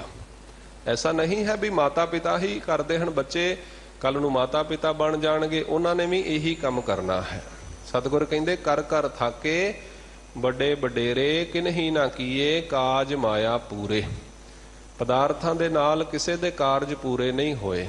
ਬੰਦਾ ਯੋਗ ਅਯੋਗ ਕੰਮ ਕਰਦਾ ਹੈ ਦੁਨੀਆ ਦੇ ਵਿੱਚ ਆਪਣੀ ਵੱਡੋਂ ਬਣਾਉਣ ਦੇ ਵਾਸਤੇ, ਪਰਿਵਾਰ ਦੇ ਵਾਸਤੇ, ਪਰ ਸਤਿਗੁਰ ਕਹਿੰਦੇ ਇਹਦੇ ਵਿੱਚ ਕੋਈ ਵੀ ਮਨੁੱਖ ਦੇ ਕੰਮ ਆਉਣ ਵਾਲੀ ਵਸਤੂ ਨਹੀਂ ਹੈ। ਦੀਨ ਗਵਾਇਆ ਦੁਨੀ ਸਿਉ, ਦੁਨੀ ਨਾ ਚਾਲੀ ਸਾਥ। ਜਿੱਥੇ ਪਰਿਵਾਰ ਦਾ ਪਾਲਣ ਪੋਸ਼ਣ ਕਰਨਾ ਹੈ ਉੱਥੇ ਇਹ ਵੀ ਗੱਲ ਧਿਆਨ ਵਿੱਚ ਰੱਖਣੀ ਹੈ ਵੀ ਕੋਈ ਐਸਾ ਕਰਮ ਨਾ ਕਰ ਲਈਏ ਜਿਹਦਾ ਸਾਨੂੰ ਫਿਰ ਲੇਖਾ ਦੇਣਾ ਪਵੇ, ਜਿਹਦੇ ਕਰਕੇ ਫਿਰ ਸਾਨੂੰ ਗੁਰੂ ਦੇ ਅੱਗੇ ਸ਼ਰਮਿੰਦਾ ਹੋਣਾ ਪਵੇ। ਬਾਬਾ ਫਰੀਦ ਸਾਹਿਬ ਜੀ ਦੇ ਭਗਤ ਫਰੀਦ ਸਾਹਿਬ ਕਹਿੰਦੇ ਹਨ ਕਿ ਜਿੰਨੀ ਕਮੀ ਨਾਹੇ ਗੁਣ ਤੇ ਕਮੜੇ ਵਿਸਾਰ, ਮਤ ਸ਼ਰਮਿੰਦਾ ਥੀ ਵਈ ਸਾਈਂ ਦੇ ਦਰਬਾਰ। ਸੋ ਪਾਤਸ਼ਾਹ ਕਹਿੰਦੇ ਹਨ ਅੰਤ ਹੋਵੈ ਵੈਰ ਵਿਰੋਧ, ਕੋ ਸਕੈ ਨਾ ਛਡਾਇਆ। ਇਸ ਮਾਇਆ ਕਰਕੇ, ਇਸ ਪਦਾਰਥ ਕਰਕੇ ਪਰਿਵਾਰ ਵਿੱਚ ਵੈਰ ਵਿਰੋਧ ਪੈ ਜਾਂਦੇ ਹਨ, ਬੰਦੇ ਝਗੜੇ ਦਾ ਕਾਰਨ ਬਣ ਜਾਂਦੇ ਹਨ ਤੇ ਅੰਤ ਨੂੰ ਫਿਰ ਕੋਈ ਛਡਾ ਨਹੀਂ ਸਕਦਾ। ਜਿਸ ਮਨੁੱਖ ਨੇ ਮੰਦੇ ਕਰਮ ਕਰਕੇ ਪਰਿਵਾਰ ਦੇ ਵਾਸਤੇ ਧਨ ਪਦਾਰਥ ਇਕੱਠੇ ਕੀਤੇ, ਉਹ ਆਪਸ ਵਿੱਚ ਲੜ ਪਏ ਤੇ ਮਨੁੱਖ ਆਪ ਜਮਾਂ ਦੇ ਵਸ ਪੈ ਗਿਆ। ਨਾਨਕ ਵਿਣ ਨਾਵੈ ਤ੍ਰਿਗ ਮੋਹ, ਜਿਤ ਲਗ ਦੁਖ ਪਾਇਆ। ਗੁਰੂ ਰਾਮਦਾਸ ਸੱਚੇ ਪਾਤਸ਼ਾਹ ਬਖਸ਼ਿਸ਼ ਕਰਦੇ ਹਨ, ਵਿਣ ਨਾਵੈ ਤ੍ਰਿਗ ਮੋਹ। ਬਿਨਾ ਨਾਮ ਤੋਂ ਹੋਰ ਜੇ ਮੋਹ ਕਰਨਾ ਹੈ ਉਹਦਾ ਕੀ ਲਾਭ ਹੈ, ਕਿਸ ਕੰਮ ਆਇਆ? ਉਹ ਮੋਹ ਕੀਤਾ ਹੋਇਆ, ਉਹ ਚੋਰੀ ਕੀਤੀ ਹੋਈ, ਉਹ ਠੱਗੀ ਮਾਰੀ ਹੋਈ, ਕਿਸ ਕੰਮ ਹੈ? ਜਿਤ ਲਗ ਦੁੱਖ ਪਾਇਆ, ਜਿਹਦੇ ਕਰਕੇ, ਜਿਹਦੇ ਨਾਲ ਲੱਗ ਕੇ ਸਾਰੀ ਜ਼ਿੰਦਗੀ ਫਿਰ ਮਨੁੱਖ ਨੇ ਦੁੱਖ ਪਾਇਆ ਹੈ। ਦੁੱਖ ਪਾਇਆ, ਉਸ ਕਰਮ ਨੂੰ ਕਰਨ ਦਾ ਕੀ ਫਾਇਦਾ? ਕੀ ਫਾਇਦਾ ਹੋਇਆ? ਕੋਈ ਫਾਇਦਾ ਨਹੀਂ ਹੈ। ਸੋ ਸਤਿਗੁਰ ਕਹਿੰਦੇ ਐਸਾ ਕੰਮ ਮੂਲੇ ਨਾ ਕੀਚੈ, ਜਿਤ ਅੰਤ ਪਛੋਤਾਈ ਹੈ। ਜਿਸ ਨੂੰ ਕਰਕੇ ਅੰਤ ਵਿੱਚ ਪਛਤਾਵਾ ਹੀ ਹੋਣਾ ਹੈ, ਉਸ ਕੰਮ ਤੋਂ ਸਾਨੂੰ ਬਚਣਾ ਚਾਹੀਏ। ਸਵਾਸ ਸਵਾਸ ਪਰਮੇਸ਼ਵਰ ਦਾ ਸਿਮਰਨ ਕਰੀਏ, ਇਹੀ ਇਸ ਮਨੁੱਖਾ ਦੇਹੀ ਦਾ ਲਾਭ ਹੈ। ਸਤਿਗੁਰਾਂ ਨੇ ਬਖਸ਼ਿਸ਼ ਕੀਤੀ ਹੈ। ਸਤਿਗੁਰ ਜੀ ਦੀ ਬਖਸ਼ੀ ਹੋਈ ਮਤ ਬੁੱਧ ਦੇ ਦੁਆਰਾ ਆਪ ਜੀ ਦੇ ਨਾਲ ਗੁਰ ਸ਼ਬਦ ਦੀ ਵਿਚਾਰ ਦੀ ਸਾਂਝ ਪਾਈ ਹੈ। ਸਮੂਹ ਸਾਧ ਸੰਗਤ ਜੀ ਦਾ ਬਹੁਤ ਬਹੁਤ ਧੰਨਵਾਦ। ਦਿੱਲੀ ਗੁਰਦੁਆਰਾ ਮੈਨੇਜਮੈਂਟ ਕਮੇਟੀ ਦੇ ਸਮੂਹ ਪ੍ਰਬੰਧਕ ਸਾਹਿਬਾਨ ਦਾ ਧੰਨਵਾਦ। ਸਿੰਘ ਸਾਹਿਬ ਜੀ ਦਾ, ਸਮੂਹ ਸੇਵਾਦਾਰਾਂ ਦਾ ਬਹੁਤ ਬਹੁਤ ਧੰਨਵਾਦ। ਗੁਰੂ ਹਰਕ੍ਰਿਸ਼ਨ ਸਾਹਿਬ ਮਹਾਰਾਜ, ਗੁਰੂ ਗ੍ਰੰਥ ਸਾਹਿਬ ਮਹਾਰਾਜ ਜੀ ਦਾ ਕੋਟਾਨ ਕੋਟ ਧੰਨਵਾਦ। ਇੰਨੀਆਂ ਕੁ ਬੇਨਤੀਆਂ ਪ੍ਰਵਾਨ ਕਰਨੀਆਂ ਜੀ। ਹੋਈਆਂ ਬੇਅੰਤ ਭੁੱਲਾਂ ਦੀ ਖਿਮਾ ਬਖਸ਼ੋ, ਅਸੀਸ ਬਲਾਓ ਫਤਿਹ। ਵਾਹਿਗੁਰੂ ਜੀ ਕਾ ਖਾਲਸਾ, ਵਾਹਿਗੁਰੂ ਜੀ ਕੀ ਫਤਿਹ।